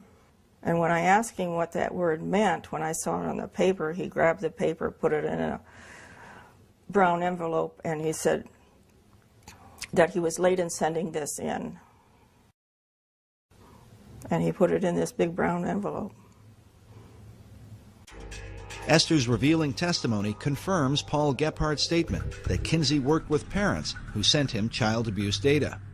She was also interviewed years ago by British filmmaker Tim Tate, who directed the documentary Kinsey's Pedophiles. Esther White, for what it's worth, swore what's called a statutory declaration here. She swore on oath that the information she gave was true and to the best of her recollection, and so did her mother. We asked Esther to give us her opinion about the Kinseyan philosophy that children are sexual from birth. Children are not sexual from birth. They are obedient to whomever is over them. In my case, it was my father. You honored your mother and your father. You obeyed what they said. You did what they said. That's the reason I was silent for so many years. I was told not to tell my mother that this was normal, and all the other little girls and boys were doing this too. So this was not a rare thing at all. That was, they just didn't talk about it. So I was made to believe that I was sexual, but I wasn't. I hated it. I cried, I had convulsions, but that was totally ignored. She's heartbroken about the life that she lived because of her abuse at the hands of her father and grandfather, who were working for Kinsey and sending material to him. There are others out there like that.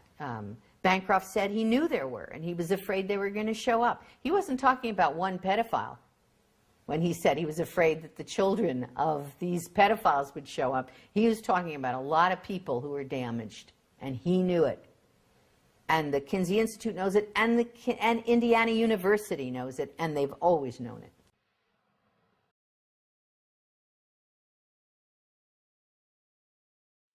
Kinsey would have done business with the devil if it helped her research, and this is true.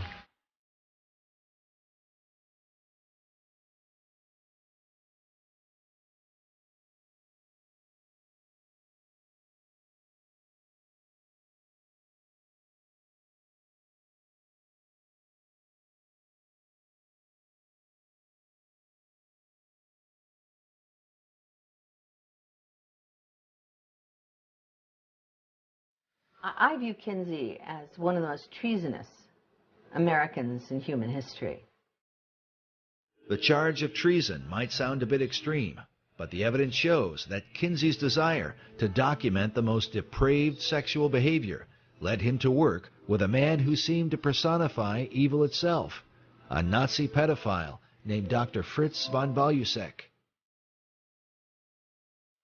Dr. von Balusek was a Nazi officer, Gestapo member of the Gestapo, one of the original Nazis, by the way, joined the party very early.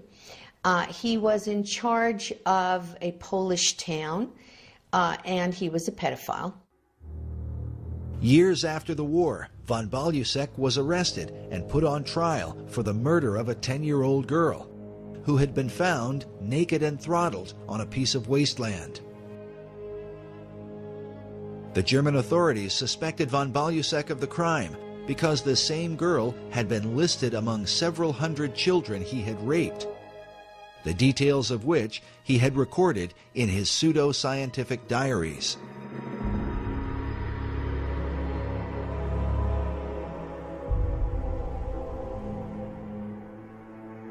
The German newspapers called him the most important pedophile in the criminal history of Berlin. During the war, von Balusek used his authority as a Nazi officer to fulfill his pedophile desires. The full number of children he abused and ultimately murdered is still unknown.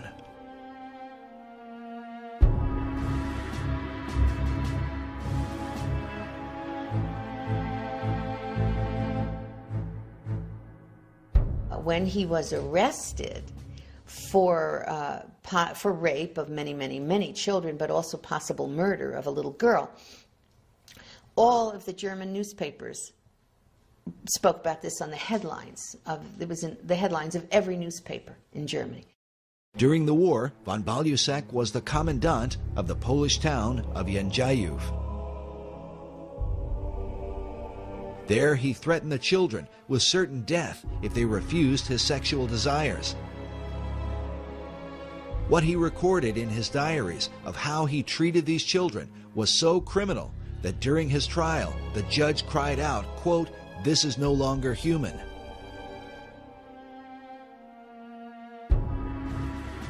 He had told the children that it was either the smokestacks or it was him. And it turned out that all the children ended up apparently in the smokestacks anyway.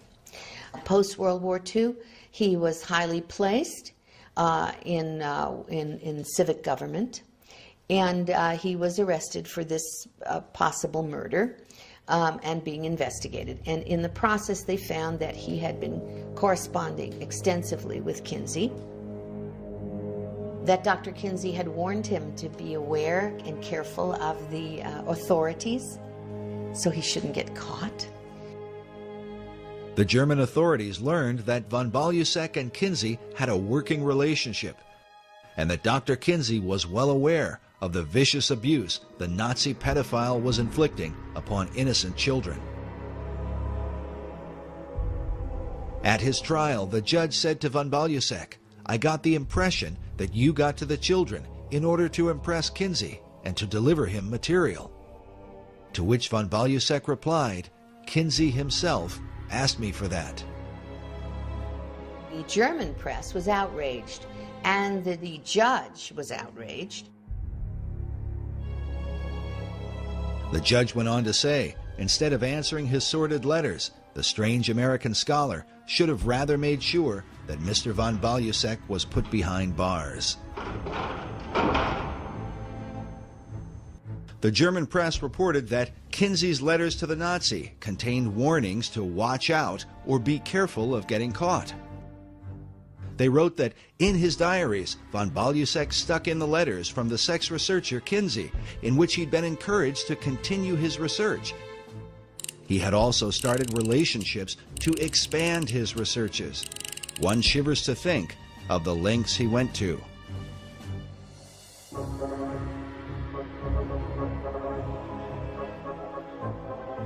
At some point, the German authorities tried to get hold of information on von Balusek from the Kinsey Institute. The Kinsey Institute, even though they knew they were dealing with a Nazi and a paedophile, when the German authorities wanted, for the purposes of this murder investigation, wanted to get hold of that information, the Kinsey Institute refused, and Gebhardt said to me, and indeed on camera, that they would have destroyed any evidence before they handed it over to the police. Paul Gebhardt said of this event that the FBI put pressure on Kinsey to reveal the guy's sexual diary, but Kinsey said, absolutely not. Gebhardt went on to say, the poor pedophile had his reputation destroyed, finally quit corresponding with us.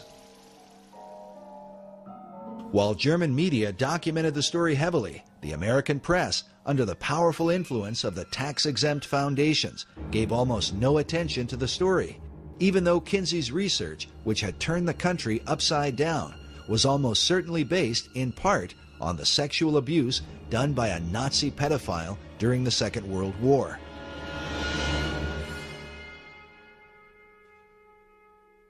It is entirely likely that von Balusec's letters to Kinsey can still be found in the records of the Kinsey Institute even today.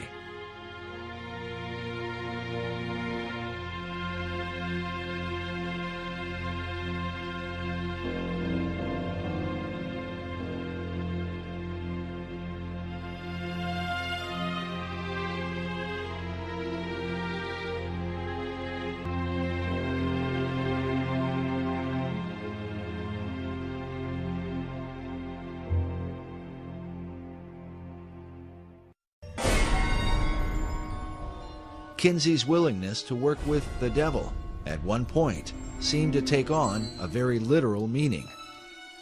One of the interesting things I found several years ago in researching the Satanist Aleister Crowley was the influence that he has had on so many people here in the United States of America. And one of the men that he had influenced was Alfred Kinsey. After publishing his male and female reports, Kinsey began to travel abroad and study sexuality in foreign countries. In his book, Kinsey co-author Wardell Pomeroy wrote that Kinsey went looking for a prized item, the diaries of Aleister Crowley. Crowley died just a year before Kinsey's book came out. Crowley was a famous and highly controversial British occultist in the early part of the 20th century.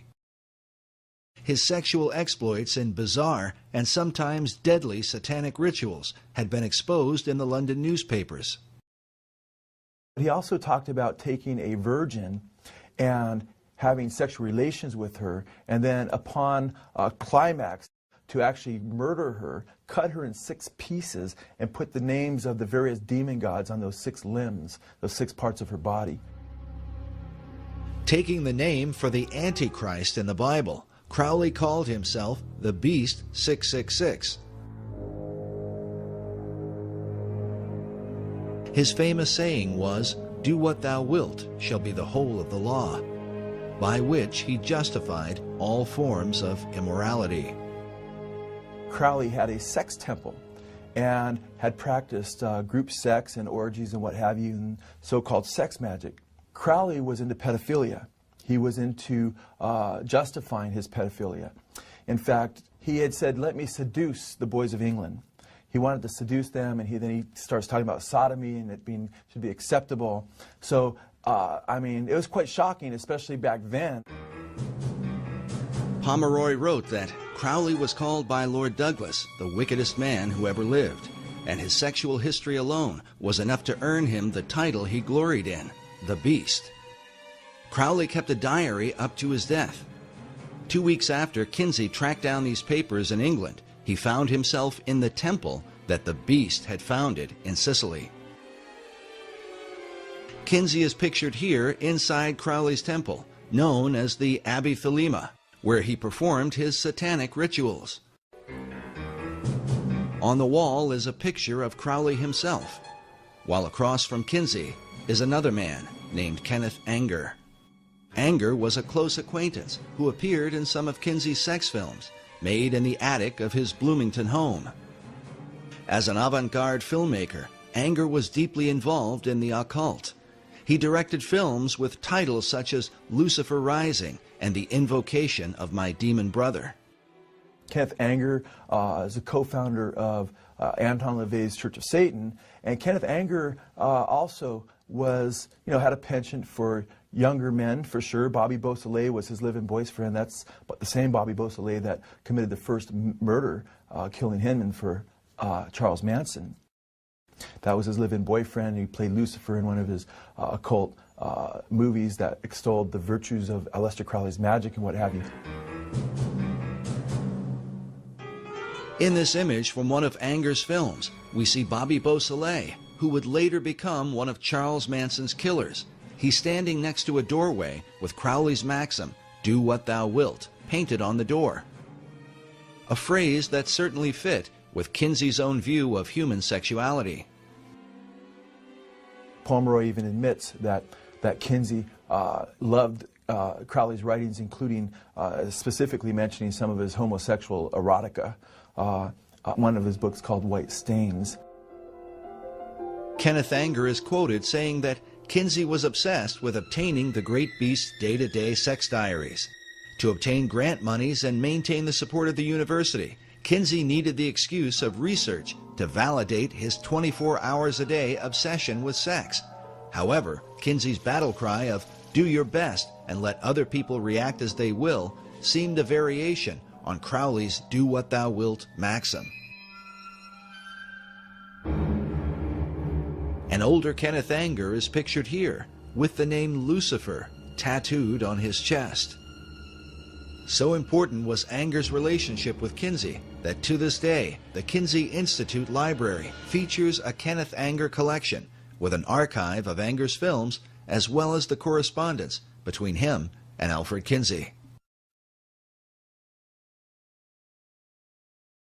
Should America be disturbed that the father of her sexual revolution, who changed American law and laid the foundation for sex education, had such associations?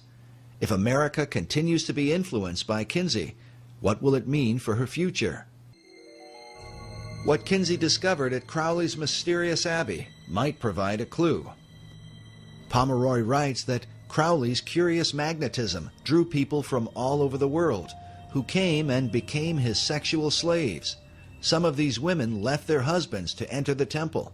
They held group orgies as part of their ritual and included in them the small children the women had brought. He further reveals that inside the abbey, Kinsey found paintings, life-sized representations of sexual activity, including children. Some have considered the possibility that Aleister Crowley was another of Kinsey's pedophiles who kept his diaries as part of Kinsey's sex research. I would be surprised if Kinsey was not, in fact, either paying or communicating with Crowley regarding his sex diaries, because Crowley was more open and more public with his sexual exploits than pretty much anybody of the time. He was known as the wickedest man on the earth long before Kinsey would have gone to him. He was far more accessible than, say, a Nazi officer in Germany to Kinsey, and as ugly as Crowley was to so many people, he wasn't nearly as known, or there wasn't the reputation that there was with the Nazis. And at the same time, Crowley could have used the money in the 1940s. He had, he wasn't as rich as he was. He had spent a lot of his money, so he would have been more open to that. And then to see that Kinsey was actually reading Crowley's stuff, we know that from Pomeroy. And it would be hard to believe that he wasn't already working with Crowley and encouraging Crowley to continue on with his sexual exploits. One way or another, the net effect is the same. Kinsey was fostering much of the same revolution that Crowley had begun over in England, and was helping continue what Crowley hoped would take place in the United States of America.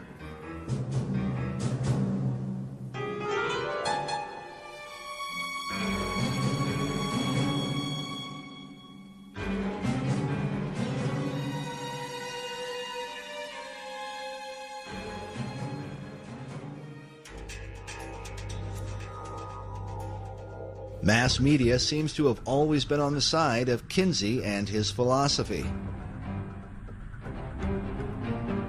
A philosophy carried out by Hugh Hefner in 1953 when he launched Playboy magazine. That same year, Kinsey released his K-Bomb, Sexual Behavior in the Human Female, the second book in his report on human sexuality. Hefner made an immediate association between his soft porn magazine and Kinsey's research. I referred to it in the first introduction to the first issue and called it the other great book that was coming out in 1953. Max Lerner, the historian and a good friend of mine, said that Kinsey was the researcher and I was the pamphleteer. And it's an interesting way of looking at it. I certainly do think that in a very real way, the sexual revolution began in 1953, with the second book and the beginning of Playboy. Hugh Hefner had been under the influence of Kinseyan philosophy since the release of the male volume in 1948. He had even written about it in a college publication years before he started Playboy magazine. Half a century later, in Playboy's 50th anniversary issue, Hefner paid special tribute to Alfred Kinsey, celebrating the man who had helped him launched the sexual revolution. But Playboy represented more than just nude photos of the girl next door. According to Hefner, the magazine was, quote, a statement of rebellion without question. The first official Playboy playmate was named Janet Pilgrim, directly intended to mock America's Puritan heritage. In time, Hefner would publish the Playboy philosophy, a new morality for the post-Kinsey era. Just as Kinsey had gone all over the country, preaching the message of sexual reform, Hefner followed his example, giving speeches, appearing on talk shows, and speaking in public forums as the pamphleteer for Kinsey's sexual revolution. So what you're saying, Mr. Hefner, is that we should encourage premarital sexual relations? I think that we should encourage the notion that sex can be right and proper in marriage or out of marriage. In time, Hefner set up the Playboy Foundation, which became, quote, one of the major sources of income for the Kinsey Institute. But was Hefner's sexual revolution simply about giving consenting adults the right to alternative lifestyles? Or was there a hidden agenda within the pages of Playboy, one that would further the child sexual abuse also found in the Kinsey reports?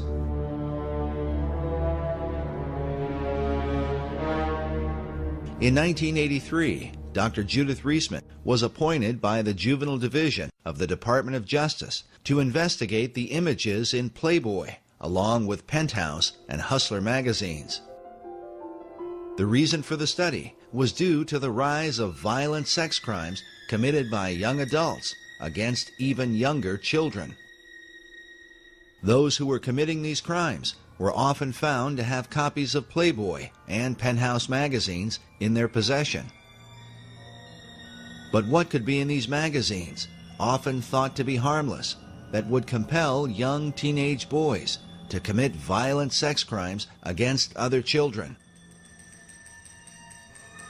Dr. Reisman had done a radio interview with Pat Buchanan about her research into Kinsey and the soft porn industry.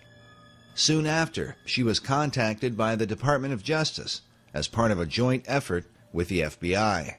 I got a call from the Department of Justice when they heard me on the Buchanan program, and I was saying, you're going to have an increase in sexual crimes by children against children and by adults against children. You cannot do the kind of programming of people's brains, minds, memories, and bodies. The connection between the brain goes all the way down from the retina all the way down the central nervous system and into the genitals.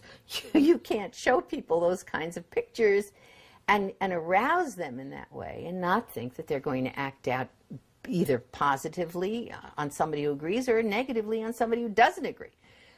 That's what's going to happen, and you just simply can't do that to billions of people at one time, to masses of a population. In her Department of Justice study, Dr. Reisman revealed that from 1953 to 1982, Playboy and eventually Penthouse and Hustler magazines had published approximately 9,000 images of children involved in sexual scenarios, an average of about 8 to 9 images per issue. And I showed the development of the child in those images, in cartoons, in photographs, and the use of the child as a sexual object by the observer, by the viewer. And I said, your average guy thinks he's buying a girly magazine, a magazine that's just pictures of pretty girls. And he has no idea that the messages that are being pumped into him, neurophysiologically, if you will, all the way down and through his system, include images of sexual assault of children. And he, as the viewer, becomes the predator. That's just the way the human brain works.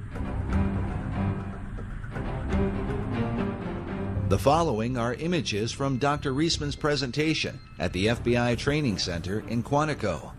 Please understand, the most severe images we are unable to show you. Dr. Reisman demonstrates how the cartoon imagery of children progressed into real-life images, either of children or of legal-aged women who were made to look like obviously underage girls. Over time, the scenarios suggested greater degrees of sexual aggression and violence, including murder.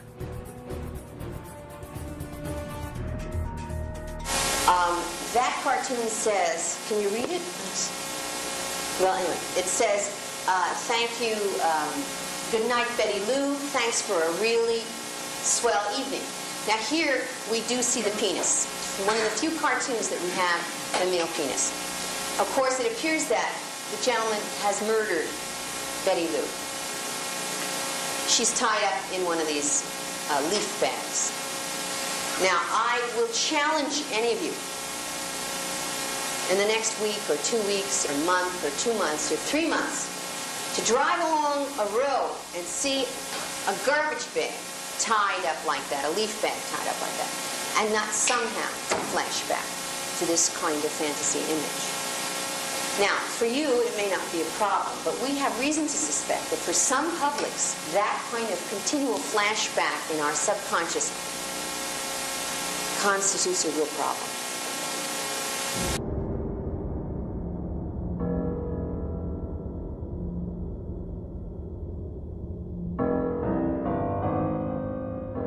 Dr. Reisman believes that millions of American men have been conditioned for decades by such imagery, often struggling with an addiction that they don't understand and cannot escape.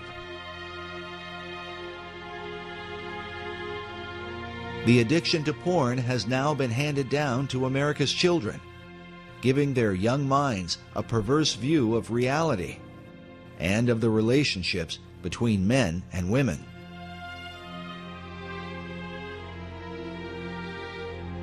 With mainstream soft porn magazines having normalized the idea of sex and violence against children, could this be, as Dr. Reisman has taught, the reason for the continued rise of child abductions, child molestation, and even child murder in our country? And are these materials, which are often defended under the First Amendment, the real liberty that America's founding fathers fought and died for? Something recently read on, I think, Fox News. You know, one of the newscasters there has got a blurb or an article right now on the internet. You know, are our children safe? Is this ever going to end? And I know for a fact it will not end. And it is only going to get worse unless something is done about pornography. The most damaging kinds of pornography are those that involve violence and sexual violence, because the wedding of those two forces, as I know only too well, brings about behavior that is just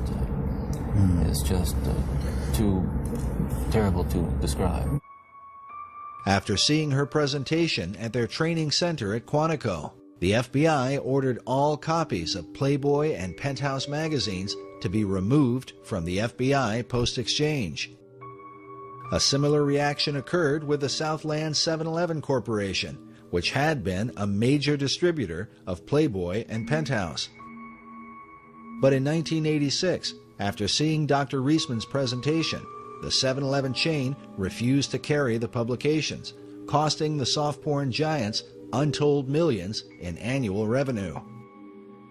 Dr. Reisman herself describes what the FBI and 7-Eleven were really responding to.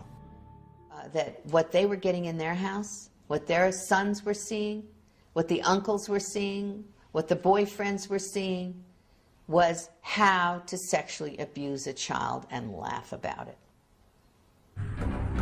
During World War II, the Nazis used cartoons to condition the minds of Germans against the Jewish people, creating an exaggerated and comical identity that ultimately led to their persecution and mass murder. Dr. Reisman believes a similar kind of conditioning has happened through the use of cartoon imagery that depict the rape and abuse of children. Children are being sexually assaulted, they're being trampled on, they're being kidnapped, they're being murdered. And I have all of those kinds of cartoons. Some of the following cartoons are disturbing, such as this image from Playboy of an infant child masturbating with a title that reads, "Getting Off." Not surprisingly, the cartoon supports the Kinseyan view that children are sexual from birth. Children are often shown to be the aggressors, as in this image of a small child speaking to an older man with a candy cane. The caption reads, "No thank you, nice man. I don't want to go for a ride in your car. Why don't we just go up to my place and BALL?" This image from Penthouse has 3 young girls in conversation. The one with the candy cane says, "Yeah, and he gives you one of these just for straight sex, no deviations." This Playboy image is of a young girl putting her dress back on. She says to the older man in the bathrobe, "You call that being molested?" In this scene, a young girl is in bed with an older man. On the phone she says, "Hello, Mommy. I met this nice political leader from the moral majority on Capitol Hill." Incest is another prominent theme of the magazines. This Playboy image shows a young girl in bed with an obviously older man. The caption reads, "Everything's fine, Mama. Uncle William and I are playing a game called Consequences." This cartoon from Hustler magazine is of a father molesting his high school daughter. She says, "Daddy, not only is what you're doing illegal, it's being done badly." Many scenarios involve characters that most children recognize, such as Santa Claus and the Wizard of Oz characters, in which Dorothy is either raped or molested by her companions.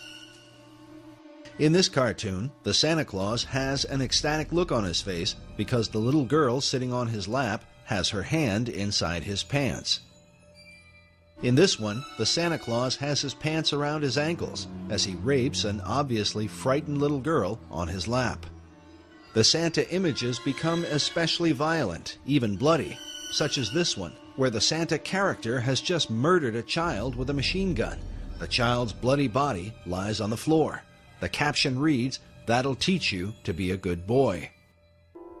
There are literally thousands of such cartoons, cataloged and analyzed by Dr. Reisman. These images have been published by the soft porn industry for more than half a century. But by far the most disturbing collection comes from Larry Flint's Hustler magazine.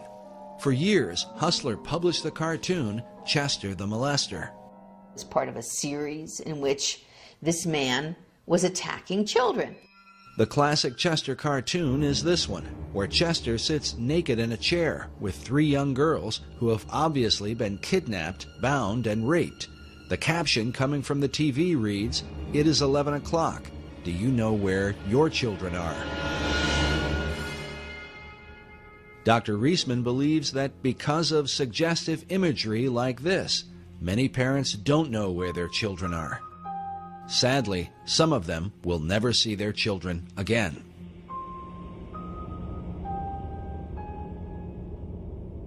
Chester the Molester was the invention of Hustler's head cartoonist, Dwayne Tinsley, shown here in the 1985 documentary, Rated X, where he explains the character of Chester. And Chester's the character that I do for the magazine. You'd have this dirty old guy that would do anything to trap a young girl. When you say young girl, how young do you mean? Well, at that particular time, he was after the younger ones, 10, 12. His idea is that he wants to get all little girls.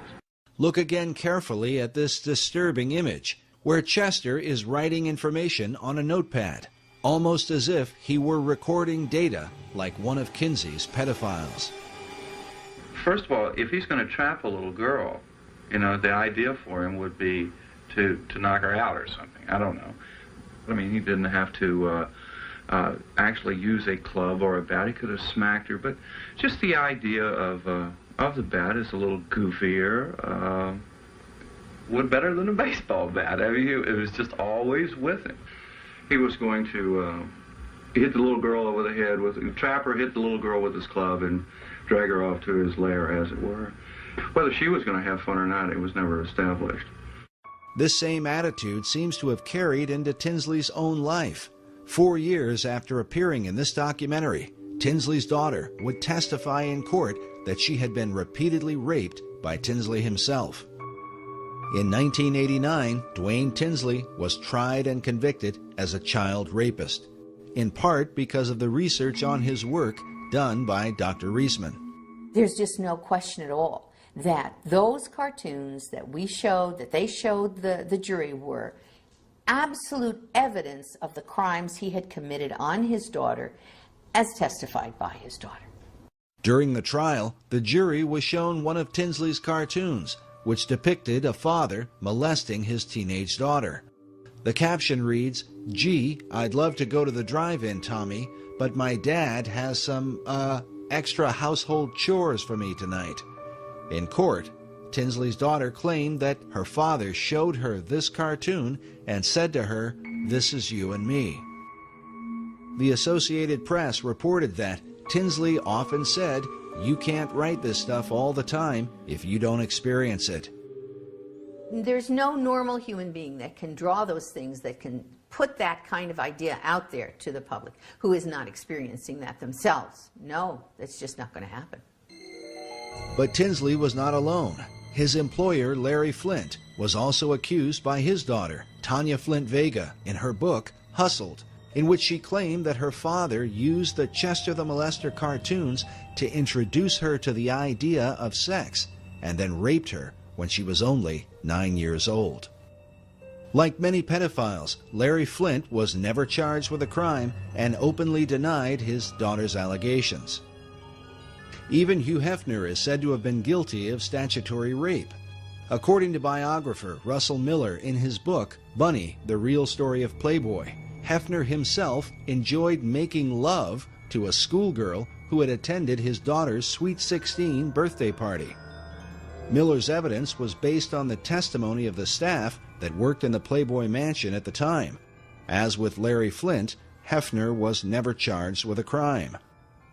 A major breakthrough for Hefner's Playboy magazine and child pornographers in general was the film Pretty Baby, starring Brooke Shields, a film briefly remembered during the recent controversy over the images of 15-year-old Miley Cyrus. Pretty Baby was the story of a 12-year-old girl who grows up with a prostitute mother and ends up losing her virginity in a whorehouse. People magazine ran a story saying Brooke Shields, 12, stirs a furor over child porn in films. Playboy featured images from the film, along with an interview with the film's director, Louis Malle. In the interview, Malle said, "When Playboy requested a photo that would express my personal vision of eroticism, I sent a shot of my 2-year-old daughter, Justine, naked. This led to the photos above of Brooke Shields, whom I cast in the title role of my new film, Pretty Baby."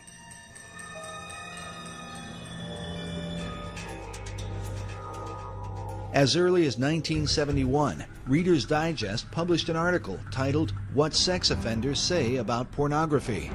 The article cited the FBI's Uniform Crime Reports, stating that between 1960 and 1969, the number of forcible rapes committed by males under 18 had increased by 86%.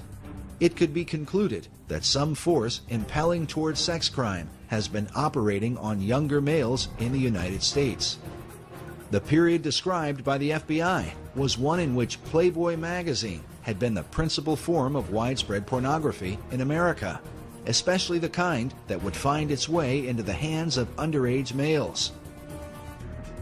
Then in the 1980s, the Surgeon General C. Everett Koop called pornography a clear and present danger to American public health. And who could forget the disturbing warning given by serial killer Ted Bundy in his final interview with Dr. James Dobson just hours before his execution in 1989. Listen, I'm no social scientist, and I haven't done a survey. I mean, I don't pretend that I know what John Q. Citizen thinks about this.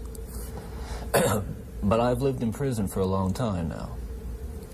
And I've met a lot of men who were motivated to commit violence just like me. And without exception, every one of them was deeply involved in pornography, without question, without exception, deeply influenced and consumed by an addiction to pornography.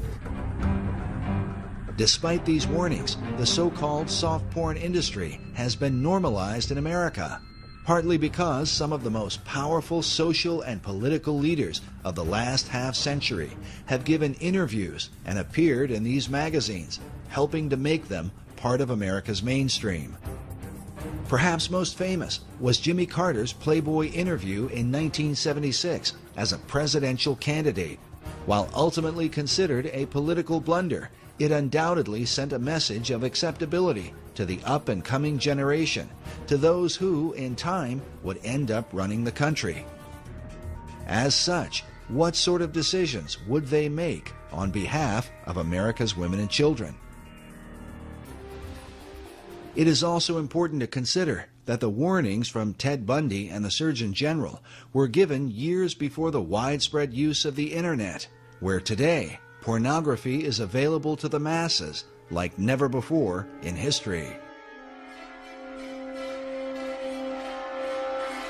The Internet, I'm not trying to say is a real negative and dark thing. There's a lot of positive and good things coming out of the Internet, but people need to be aware of the dark element that the Internet provides to people.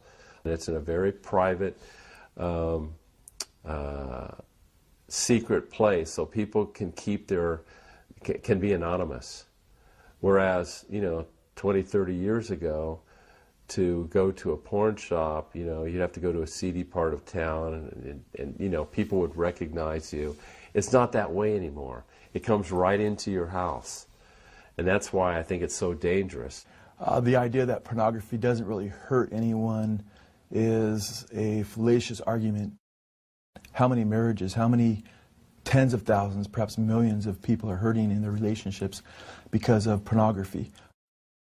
And the guy who watches porn is basically probably going to get addicted to the porn. And if he does ever get married, sex is never going to be right because he's going to be so obsessed with the pornography that's not even real anyways. I believe that God intended sex to be between a man and a woman, a husband and a wife. Can you explain the images on the computer? This is nothing right here. Just because you're not out with some other woman doesn't mean that you're not being unfaithful to our marriage. And what else do you need? What do you need? I want my husband to be faithful. I want my husband to be a father to his children. I don't want him in his office watching pornography and telling me that he's trying to meet deadlines.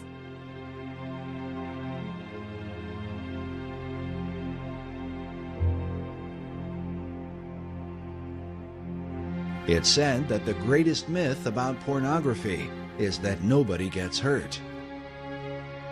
Some even argue that porn is a healthy outlet for men and women alike. But has this really proven to be the case?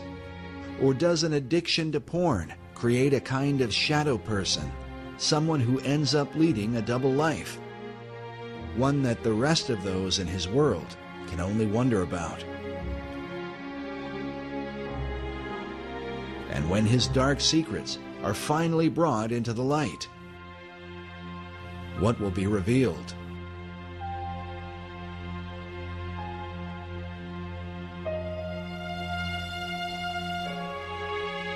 One who understands the dark temptations of pornography is former Penthouse producer J. Gator Henry, who claims he narrowly escaped a lifestyle that became so extreme it almost landed him in prison. I'll say that, but for the grace of God, there go I when I see these men that are being arrested on the news. As a former producer for Penthouse magazine, Gator rubbed elbows with some of the big celebrities in Hollywood, including Ozzy Osbourne and Pamela Anderson. And as you would expect, his work exposed him to countless Penthouse models. Man, it was an ego rush to be around the most beautiful women in the world and them running around naked. And to a lot of men in America, I had the dream job. I mean, I was their hero. I was doing what everybody thought was the greatest thing in the world that a man could be doing for a profession. Gator believes his addiction to pornography began with a troubled childhood. My uncle had molested me when I was a child, and he ended up confessing that to me prior to his death from AIDS a few years ago, so I had that event in my life, and then I also remember when I was young, finding a penthouse in my father's bedroom closet.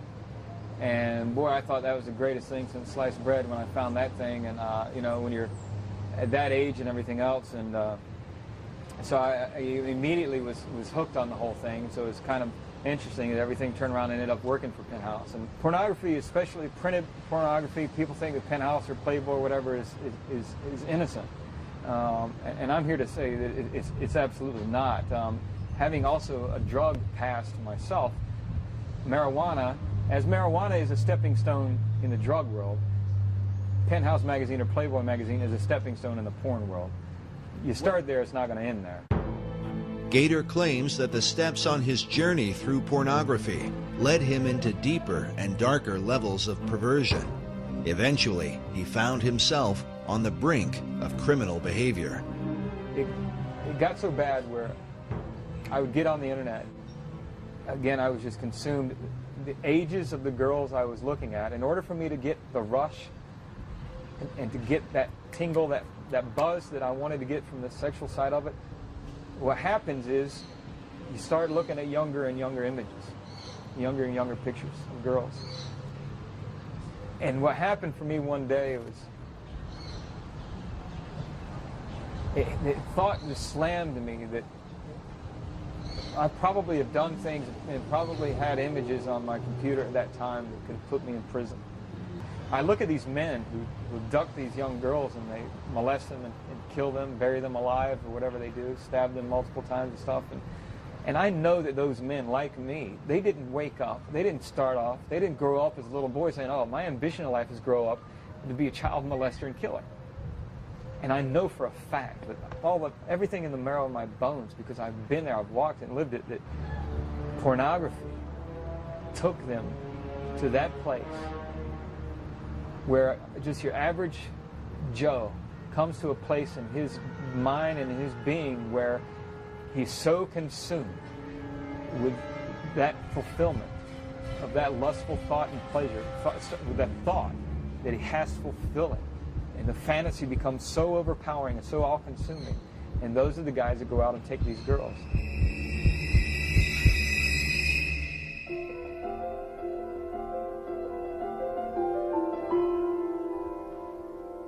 Thankfully, Gator Henry says that in his case, he never reached that point of criminal behavior. Today, he tells others he found strength to turn away from his dark addiction through his faith in God. I remember it now, and I saw myself, how wretched I really was before him, and how I had sinned against him, and he'd been so merciful to me. Dr. Judith Reisman has commented that in her more than 30 years of research, she has seen few, if any, escape their porn addiction except through anti-porn activism or faith-based programs. In Gator Henry's case, he says it was his Christian faith and the teachings he found in the Bible that kept him from becoming a sex offender. And what delivered me, what took me out of that, was plain and simple. Nothing but the power of Jesus Christ and the power of His Spirit through the fear of God. That fear might be summed up in the Gospel of Luke. When speaking about children, Jesus said, "It were better for a man that a millstone were hanged about his neck, and he cast into the sea, than that he should offend one of these little ones."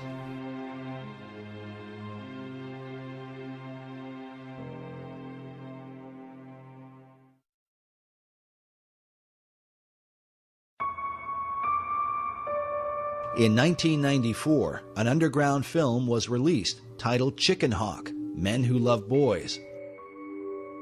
The film documented the lives of certain members of NAMBLA, the North American Man-Boy Love Association. The word chicken hawk is a reference in the gay community to older men who prey upon underage children, boys in particular. I have all my life been attracted to younger boys. Where are the boys? Boys are everywhere. You don't have. There's no one single place. There's the mall, the supermarket, the street, the sports event. I can look out my window and see the school, and it's like Moses looking across to the promised land. He kept making excuses to pull up his shirt and show me his belly in a highly flirtatious way to any ordinary boy lover such as myself, a very exciting and appealing way. Now, the Queen's Vernacular was considered to be the #1 gay lexicon dictionary for homosexual language. 12,000 words in this dictionary, and you open it up, and their mascot is, as was the mascot in The Advocate, a boy, Boy Scout in this case. And the 12,000 words that are in here all relate to the in language, the cant that's being used within the homosexual movement amongst homosexuals. What do all these words mean? Well, they had a certain meaning for the homosexual world that the straight world didn't understand. It's another language. Very interesting because, 12,000 words, well, when Webster compiled his American Dictionary to distinguish us from the English, that had 12,000 new words as well. So that we were distinct from the English, from Samuel Johnson's dictionary. Webster said, no, we're a unique people. He had 12,000 words to show that. So this dictionary says, we are unique people. We have 12,000 words to show that. And some of those words we compiled we did an analysis of these words. And we found that the #1 quoted word, in order of importance, was a chicken, which relates to boys. Chicken, a young recruit, any boy under the age of consent, heterosexual, fair of face, and unfamiliar with homosexuality. There are 254 words there that deal with sex with boys. One of the most disturbing sequences in the film Chicken Hawk were a series of interviews done with parents whose children were being openly preyed upon in a small community by this pedophile, a man named Leland Stevenson. He is shown openly preying upon underage children, looking for an opportunity to molest them. So what happened? What? You made the phone ring.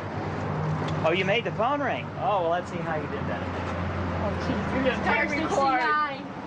No, you can't get in trouble for this. He was so eager to tell me when his birthday was, and he was going to be 15 in less than a month on the 1st of December. And this is what life is about. This is what real life is about. I would say that he was in bloom, and that's it. The flower is responding to warmth.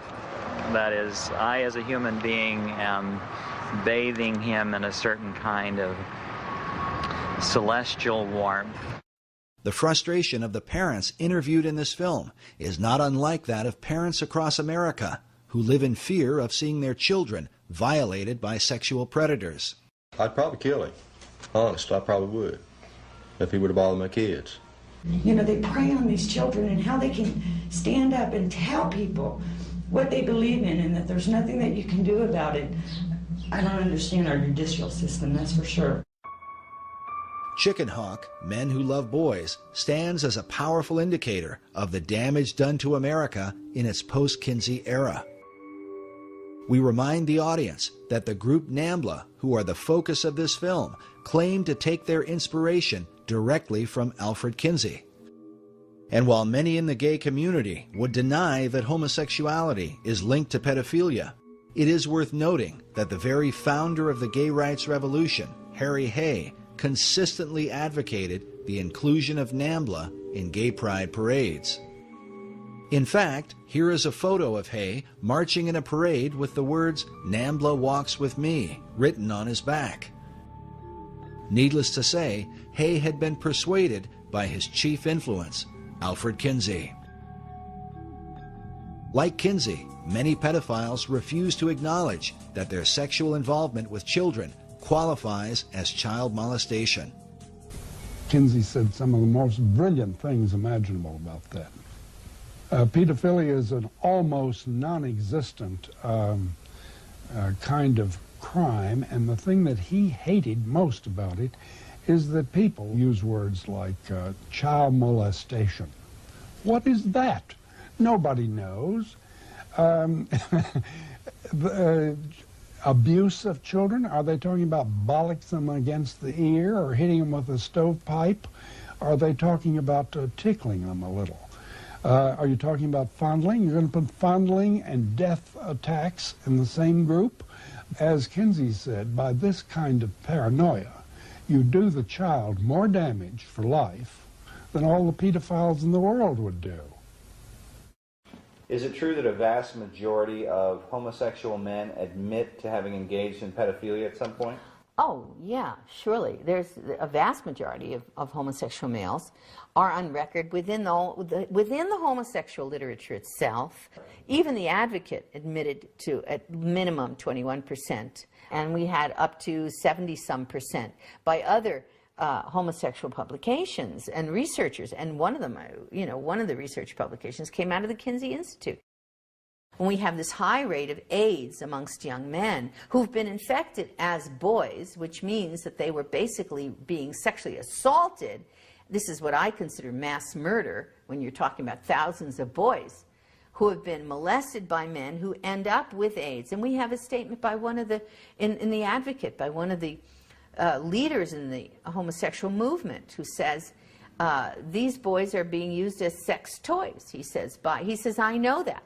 By many homosexual males. He says they don't seem to think it matters. It doesn't matter to them because they're perceiving of these boys as sexual toys, and they're assuming that the boys, quote, like it. Well, it's back to the same old business. If she says no, no, no, but she really means yes, yes, yes, but it's applied to young boys.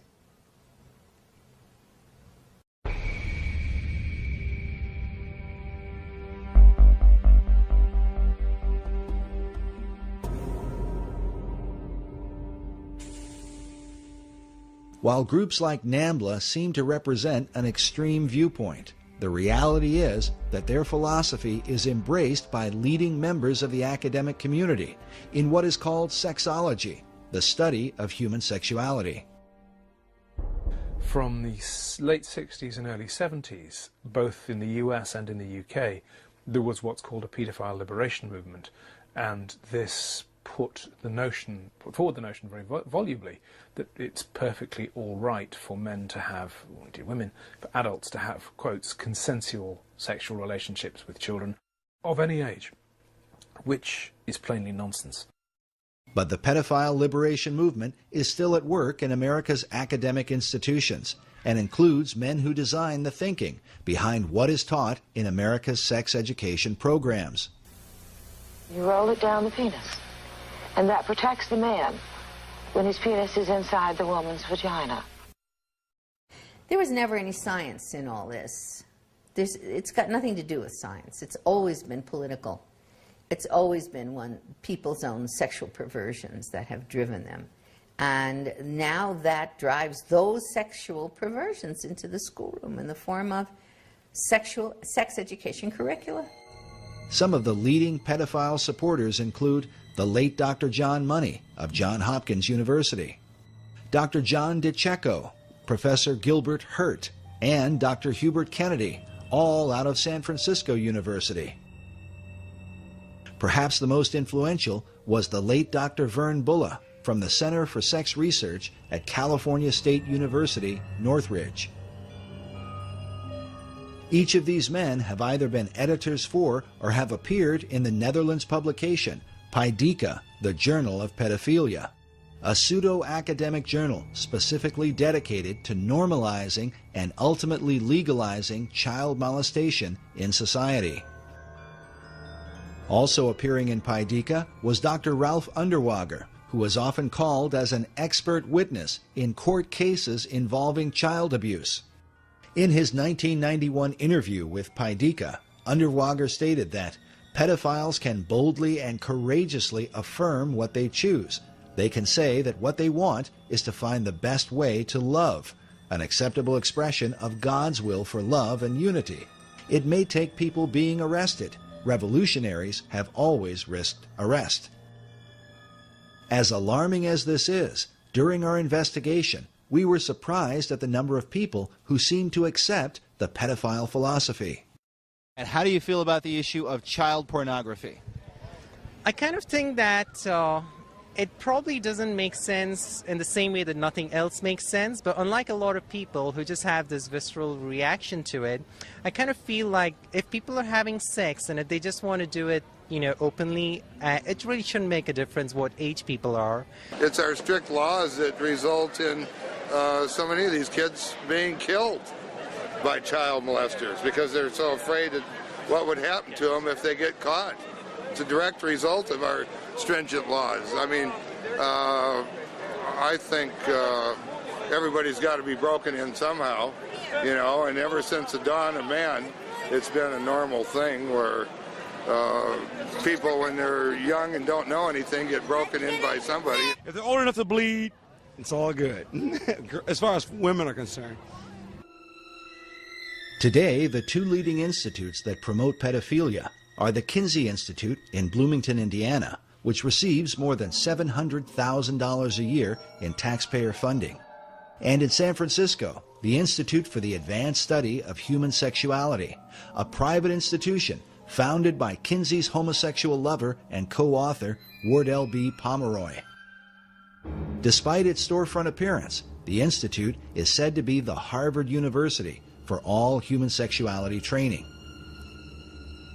This institute creates the PhDs, the master's degree people, the teachers, the bachelor's degrees, the safe sex educators, and a whole variety of other AIDS prevention people that go into the schoolrooms all over the country and teach children about homosexuality, heterosexuality, bisexuality, bestiality, condoms, and all the rest of it. Teach sex. In all cases, these are people who are Kinseyan trained. On their official website, the Institute states that there need to be sociosexual activities available to those disadvantaged because of age. Some believe this is a veiled reference to children, and that the Institute calls them disadvantaged because it's illegal for them to engage in sex. Can this really be the case? We decided to pay a visit to the Institute and question them about this and some other information on their website. Even if it's 2 minutes, the opinion... No, I really can't. No, can you answer one question for us, sir? Needless to say, our initial attempts were met with resistance. Can we get just one answer? On your website, which you make public, you say that you help those who are disadvantaged because they're aged sexually. Does that add up to endorsing pedophilia? We do not endorse anything up there. I would strongly recommend that you turn the camera off and leave right now. This is private property. Get out. Despite what appears to have been a denial, the Institute's website declares it is the sexual right of all people to engage in sexual acts or activities of any kind whatsoever, and that people have the right to sexual entertainment, including sexually explicit materials dealing with the full range of sexual behavior. If taken literally, these so-called rights would obviously include pedophilia and child pornography.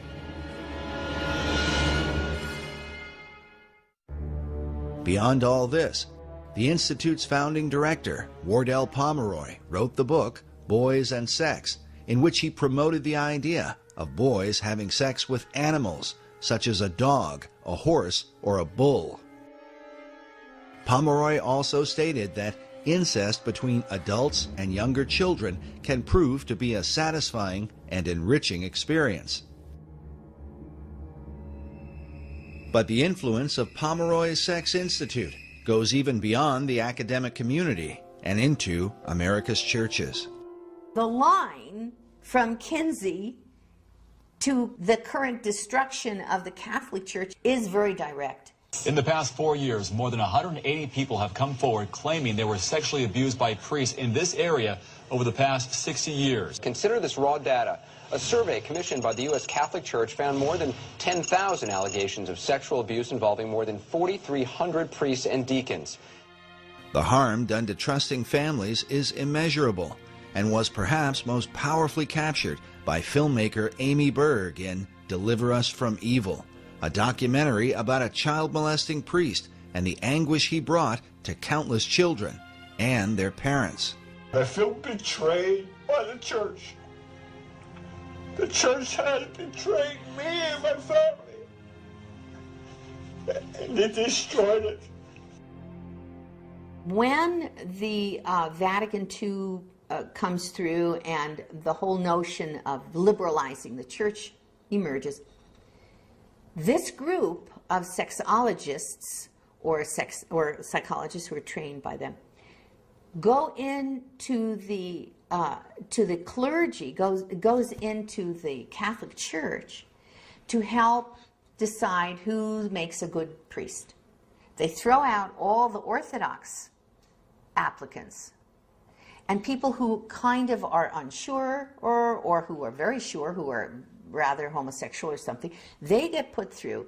And the folks who are not quite as stable in a way in terms of their orthodoxy, they're permitted into the clergy to a great extent. And several of our key dioceses or the training, the places where the clergy are trained, bring in pornography from the Institute for the Advanced Study of Human Sexuality to train priests the same way the medical profession has been trained. Desensitizing the priests on issues of homosexuality and promiscuity and bisexuality and everything else, using that pornography to desensitize them and condition them, and in many cases, to seduce them. But the fallout has extended into mainstream Protestant churches as well, with one scandal after another, involving some of America's top evangelical leaders. I have sinned against you, my Lord. It just is a tragedy of the first order. You know, I could give you a theological reason, Nancy. I think the enemy of our souls, Satan, assaults the church and assaults the truth. As with Roman Catholicism, Protestant sex scandals all over the country often involve pedophile pastors and church leaders preying upon young children. While the hypocrisy involved is undeniable, can it be that this is the unavoidable conclusion of Kinsey's sexual revolution? A society so overwhelmed with temptation that even the most would-be pious members find it all but impossible to resist. And what will this mean for churches in America? There's a whole issue of denial. We have turned our back on understanding that this is a significant, profound problem in the church. And I think that there needs to be an awareness and education, and I think that pastors need to address it from the pulpit. Jeff Reinke is the marriage and family pastor of North Coast Calvary Chapel in Carlsbad, California. He believes that what we currently know about men struggling with sexual addiction in American churches is far worse than many Christian leaders are willing to admit. I am grieved at the lack of moral outrage that there is lacking today in our culture, and particularly in the church, in the whole area of sexual perversion. I believe it is the Mount Whitney. I think addiction, and particularly sexual addiction, is the Mount Whitney of sin in the church today. If I could use a more effective metaphor, I really think it's like an iceberg, is we just barely see the tip of it. But underneath the surface, there is such deep denial, and that denial is led to personal destruction, I think, particularly with men. This is nothing, right? This is nothing. Don't mean anything. This is nothing. I mean, I'm looking at a few pictures. Would you rather I'm actually with another girl? Like I mean, did I actually cheat on you? You know, actually, I would prefer that my husband not do either one. Are you trying to give me an option? It's either a prostitute or the computer?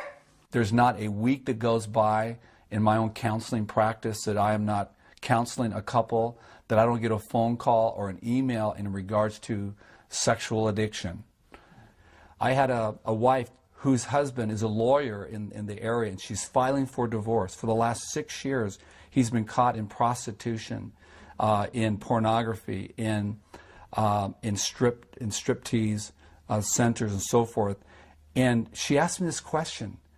She said, how is it that he could call himself a Christian for the last 5 years, that he's been struggling with this stuff? How can he call himself a Christian? Could you tell me that, Pastor? When is it going to stop with you? I'm not covering for you anymore. Dude, what's there to cover? There's nothing wrong with this. Did you look at it? There's nothing wrong with Yeah, this. I did look at it, and so did your son.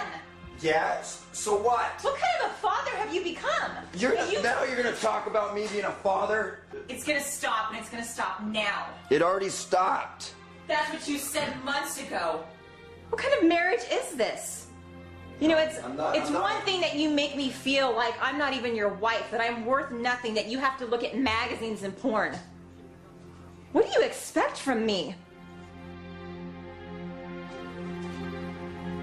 I can't even look at you anymore. How do I explain this to your children? You know, you've got a problem, and now you've made it ours. Fix it.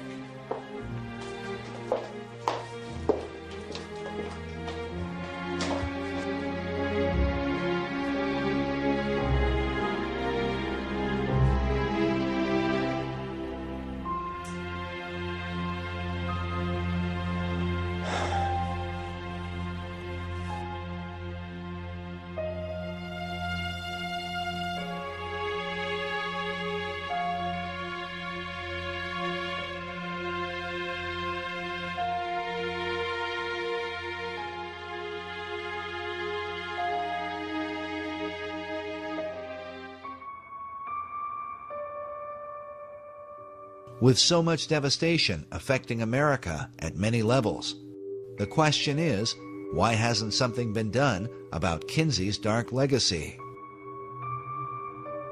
The answers are complicated. Many brush off the continued influence of Kinsey and his disciples because they are told that things have gotten better because of them. It is often reported that sex crimes are diminishing in America, and that rape has supposedly declined by 85% since 1970. Law professor Anthony D'Amato published an essay in 2006 titled "Porn Up, Rape Down," crediting the porn industry for this so-called reduction of rape. But leading members of law enforcement strongly disagree. Denver Police Lieutenant James D. Ponzi is a Regis University professor whose research on crime statistics has been presented at Harvard University and published in police journals across the country. Ponzi was quoted in Police Beat in May of 2005. He said, "In 1998, Shannon Schreiber was raped and murdered. The lawsuit her parents filed revealed the practice of downgrading sexual crimes. Departments cooked the books to lower crime rates." Lieutenant Ponzi got emails from different departments all over the country regarding statistics being altered in their cities. Ponzi said these lower rape statistics don't reflect what is truly happening in sex-related crimes. The reason for the deception is political pressure to lower crime rates, as partly exposed by U.S. News and World Report. In April of 2000, they wrote, "Facing political heat to cut crime in the city, investigators in the New York Sex Crime Unit sat on thousands of reports of rapes and other sexual assaults." Police Captain Rich Costello stated that the way crime was solved was with an eraser. In that same year, it was also reported that the F7000 major crimes. Lieutenant Colonel Dave Grossman is a West Point psychology professor and Pulitzer Prize nominee. He is a renowned expert in human aggression and co-author of the book, "Stop Teaching Our Kids to Kill." On crime statistics, he says, the downturn in violent crime in the U.S. in the 1990s is very deceptive. violent crime is still about 5 times greater today per capita than it was in 1957. Grossman says the biggest factor for the lower crime rates is that we are lying about the data. One of the tactics used is to manipulate statistics in a way that gives a false impression to the public.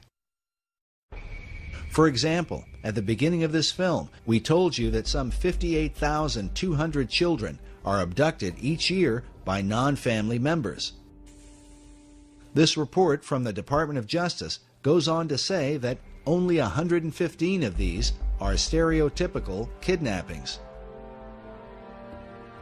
But they define stereotypical kidnapping to include children who are held for ransom or transported a distance of 50 or more miles.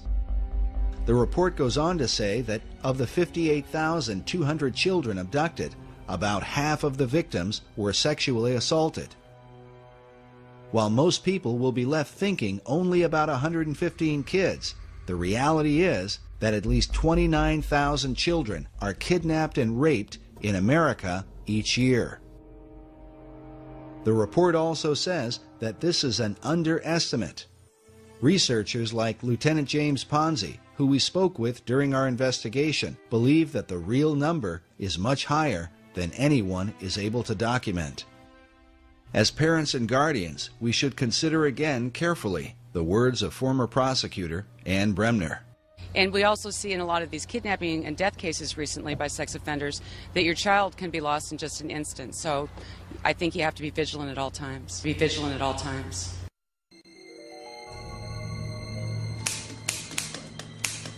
Manipulation of truth and political pressure have continued to protect the influence of Alfred Kinsey and his followers for more than half a century. In the 1980s, the Reagan administration developed a commission to investigate the influence of pornography. The Department of Justice brought in Dr. Judith Reisman, who initially wanted to investigate Kinsey along with the images in Playboy, Penthouse, and Hustler. But just as the Reis Committee was opposed in the 1950s, so Dr. Reisman was shot down in the 1980s. She conducted her research at American University, but once she began, the university vehemently opposed any investigation into Kinsey, and she was forced to drop it. I said, I'm not doing anything with human subjects. I'm just going to be researching his work, the things that he's already written. And they said, no, no, no, you can't do that. So academic freedom was completely eliminated because the Kinsey Institute had some kind of power structure going there that caused them to be unable to allow me to pursue a United States Department of Justice grant from our country that would have allowed me as an objective researcher to look into the Kinsey research as it stood. The president of American University at the time was Dr. Richard Berenson, who was later exposed in a sex scandal involving a series of obscene phone calls in which Berenson claimed he had a 4-year-old girl that he kept as a sex slave down in his basement. The calls were eventually traced to his office at American University. Berenson was exposed as a pedophile. And I spoke with the lawyer later, and it turned out, of course, he had pornography in his drawers. They cleaned out the office, got rid of the pornography, though they found out later, the lawyer did, that it had been there. And he quickly fled, ran to Johns Hopkins University, and entered there and stayed there for, I think it was 3 weeks, and got a clean bill of health from Johns Hopkins, saying that, like psychiatric treatment? Yes. Yes, suddenly he was okay.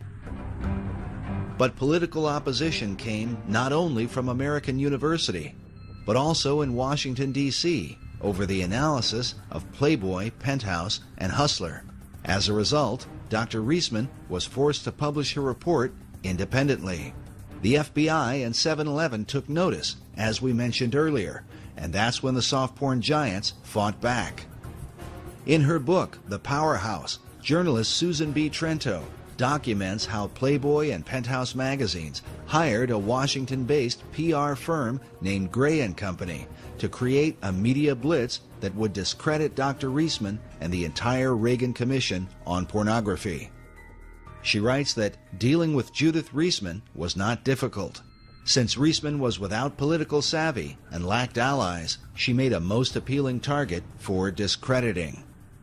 Trento says that Gray & Company charged between $50,000 and $75,000 per month for the campaign against Dr. Reisman, and that for this particular account, much of the cost was borne by Playboy. Penthouse also provided funding. Because of the controversy, it would be a decade later before Dr. Reisman's research would be officially embraced by the Department of Justice. In a letter written by past administrator Robert Sweet, he says, while the massive affluent sex industry has employed nearly every technique in their arsenal short of violence to stop Dr. Reisman's work, they have not shown her findings to be incorrect or methodologically flawed in even the smallest detail. Why don't you care more about the children than you do about protecting the finances of the sex industry and the sex establishment? Yes, Judith. Right, the sex industry. So, tell me about this sex industry. Dr. Reisman has for years argued against the harmful impact of the sex industry on America's children. Many of the PhDs who teach in our universities have not only been associated with the Journal of Pedophilia, but have also served as the board members for pornographic magazines like Penthouse Forum. These are the people who have designed the programs for sex education in America. Because Kinsey chose to define the pain and suffering of abused children as orgasm, he then argued that children were sexual from birth and should be taught about having sex as soon as possible. While most who promote the programs probably don't know it, this thinking is what lies behind the idea of teaching sex education to kindergartners. I remember him using this in his campaign against me, saying Barack Obama supports teaching sex education to kindergartners. And, you know, which I didn't know what to tell him.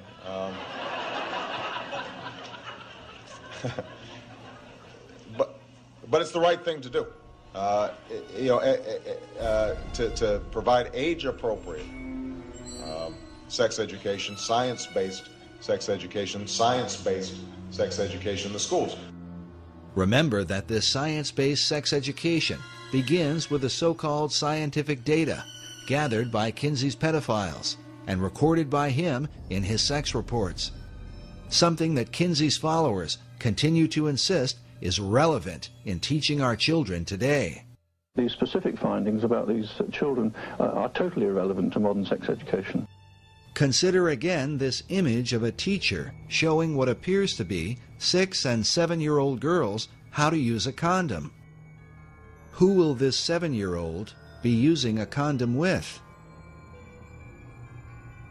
When you consider that the PhDs who have designed these programs openly support the pedophile philosophy, we can only wonder, is sex education really intended to protect America's children, or to condition them for seduction at the hands of a child molester?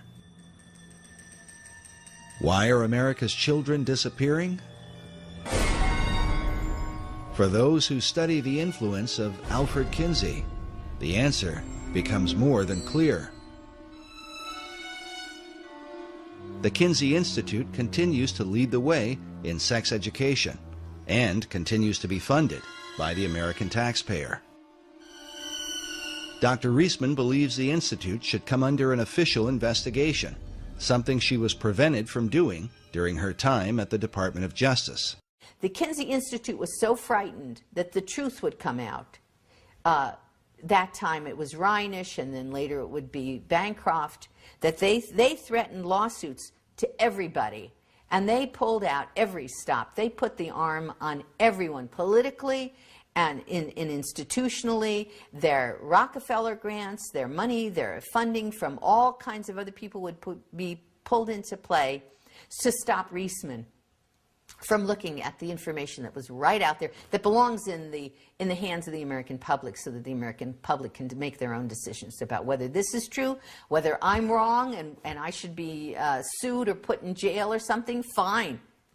Or whether they're wrong and we need to have a proper investigation so that the American public knows the truth about our history and how come we're getting to where we are where we are in terms of the kinds of violence that are taking place in society and violence to children.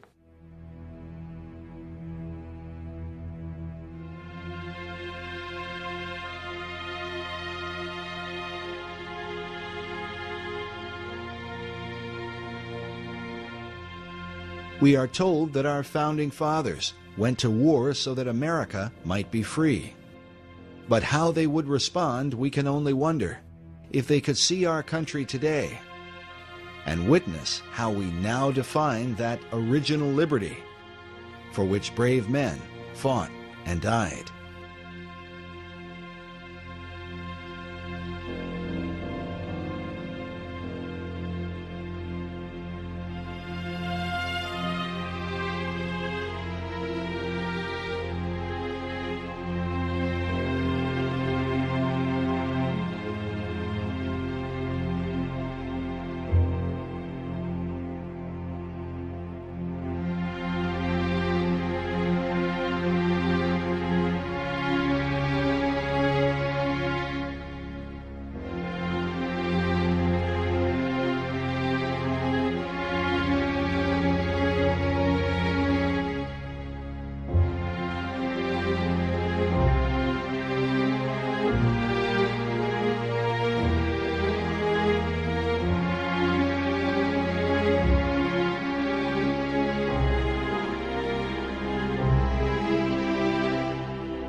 Well, I hope you guys enjoyed that document. Well, I don't want to say enjoyed it, but I hope you found it informative.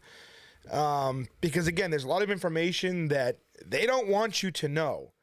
That last part about the Islam and why they hate America and using that. I mean, think about the damage that one man did to this country with the gay rights movement, with the child, predator stuff, and now Islam. I mean, it is absolutely amazing what happened to America.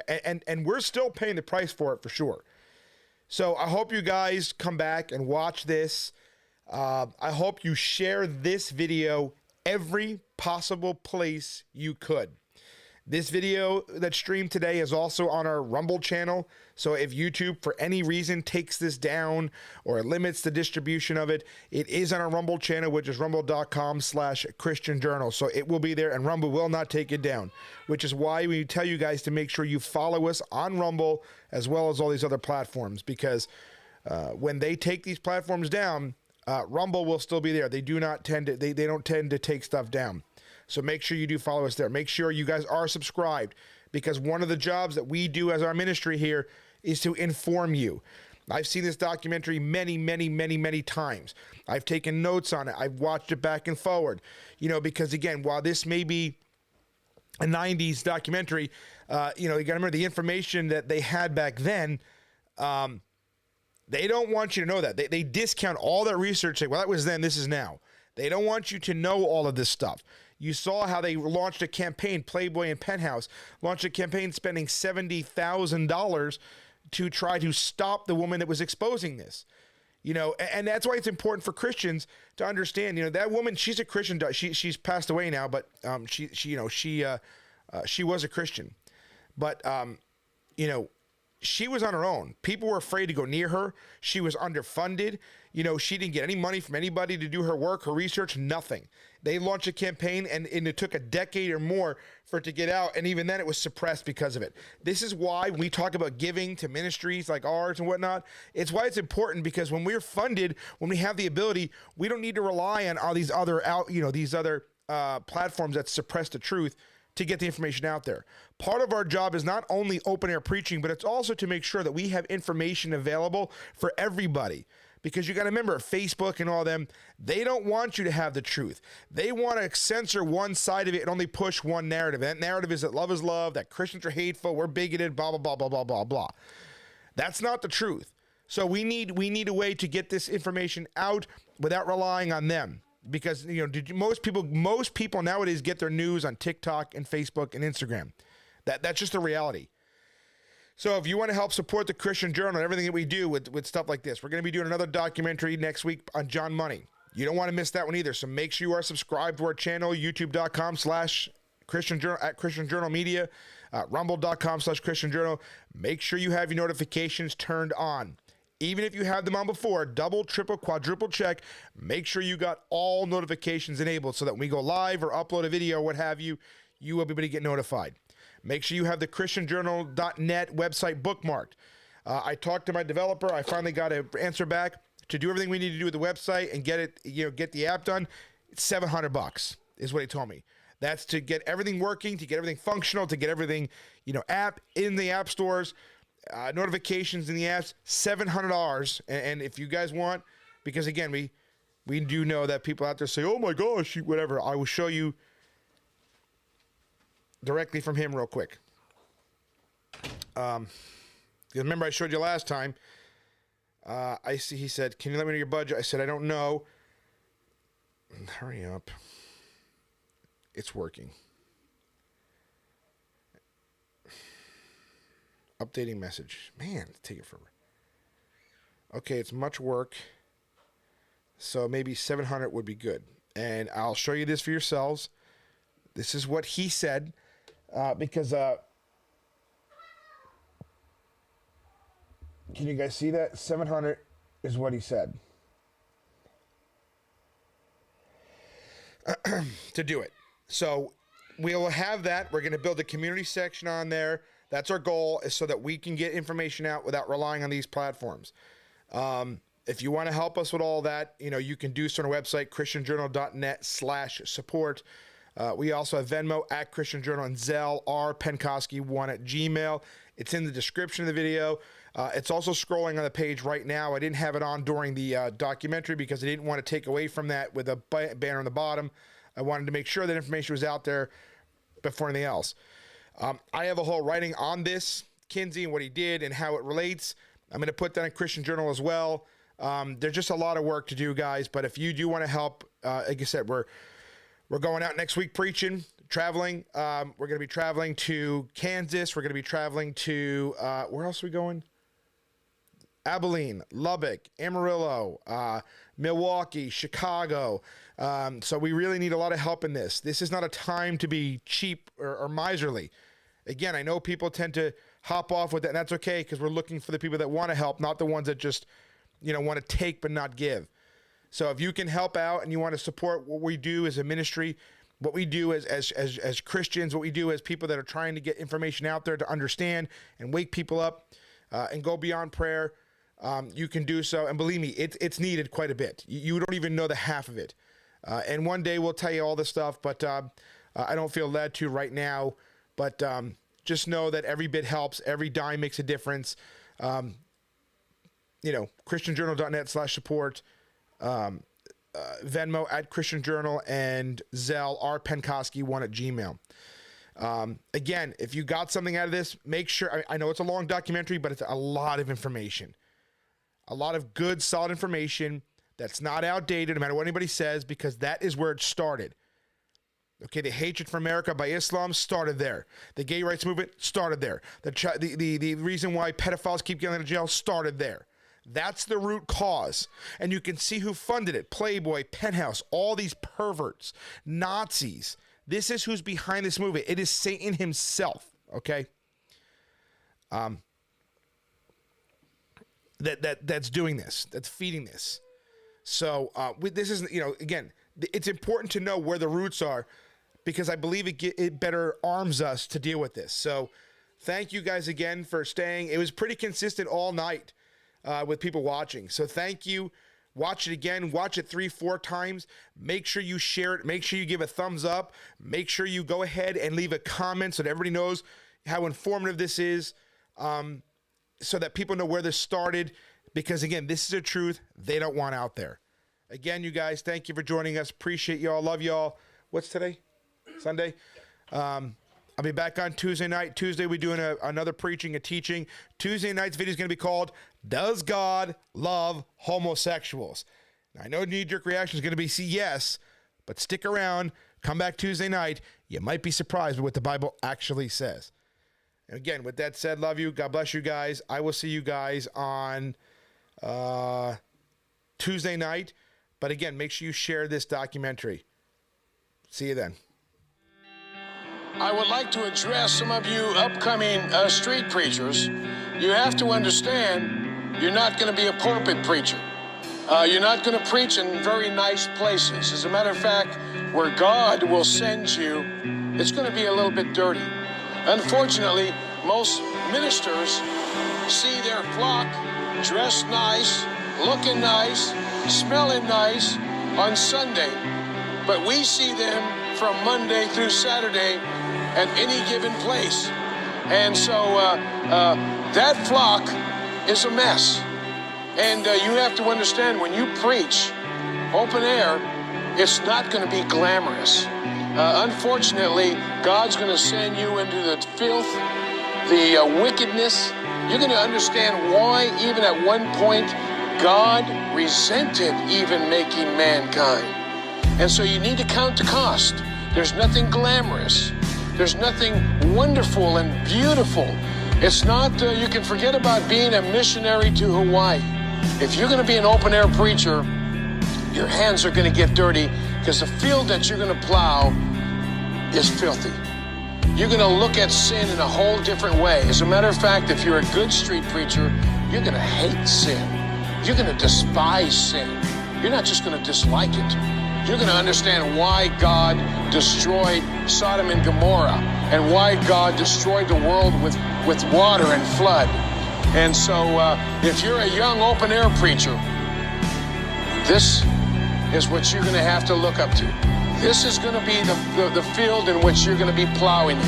And you need to rejoice in that.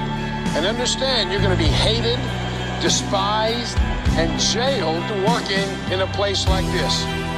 Because one day, I'm going to die. And I'm going to be with the Lord. And all this will be yours.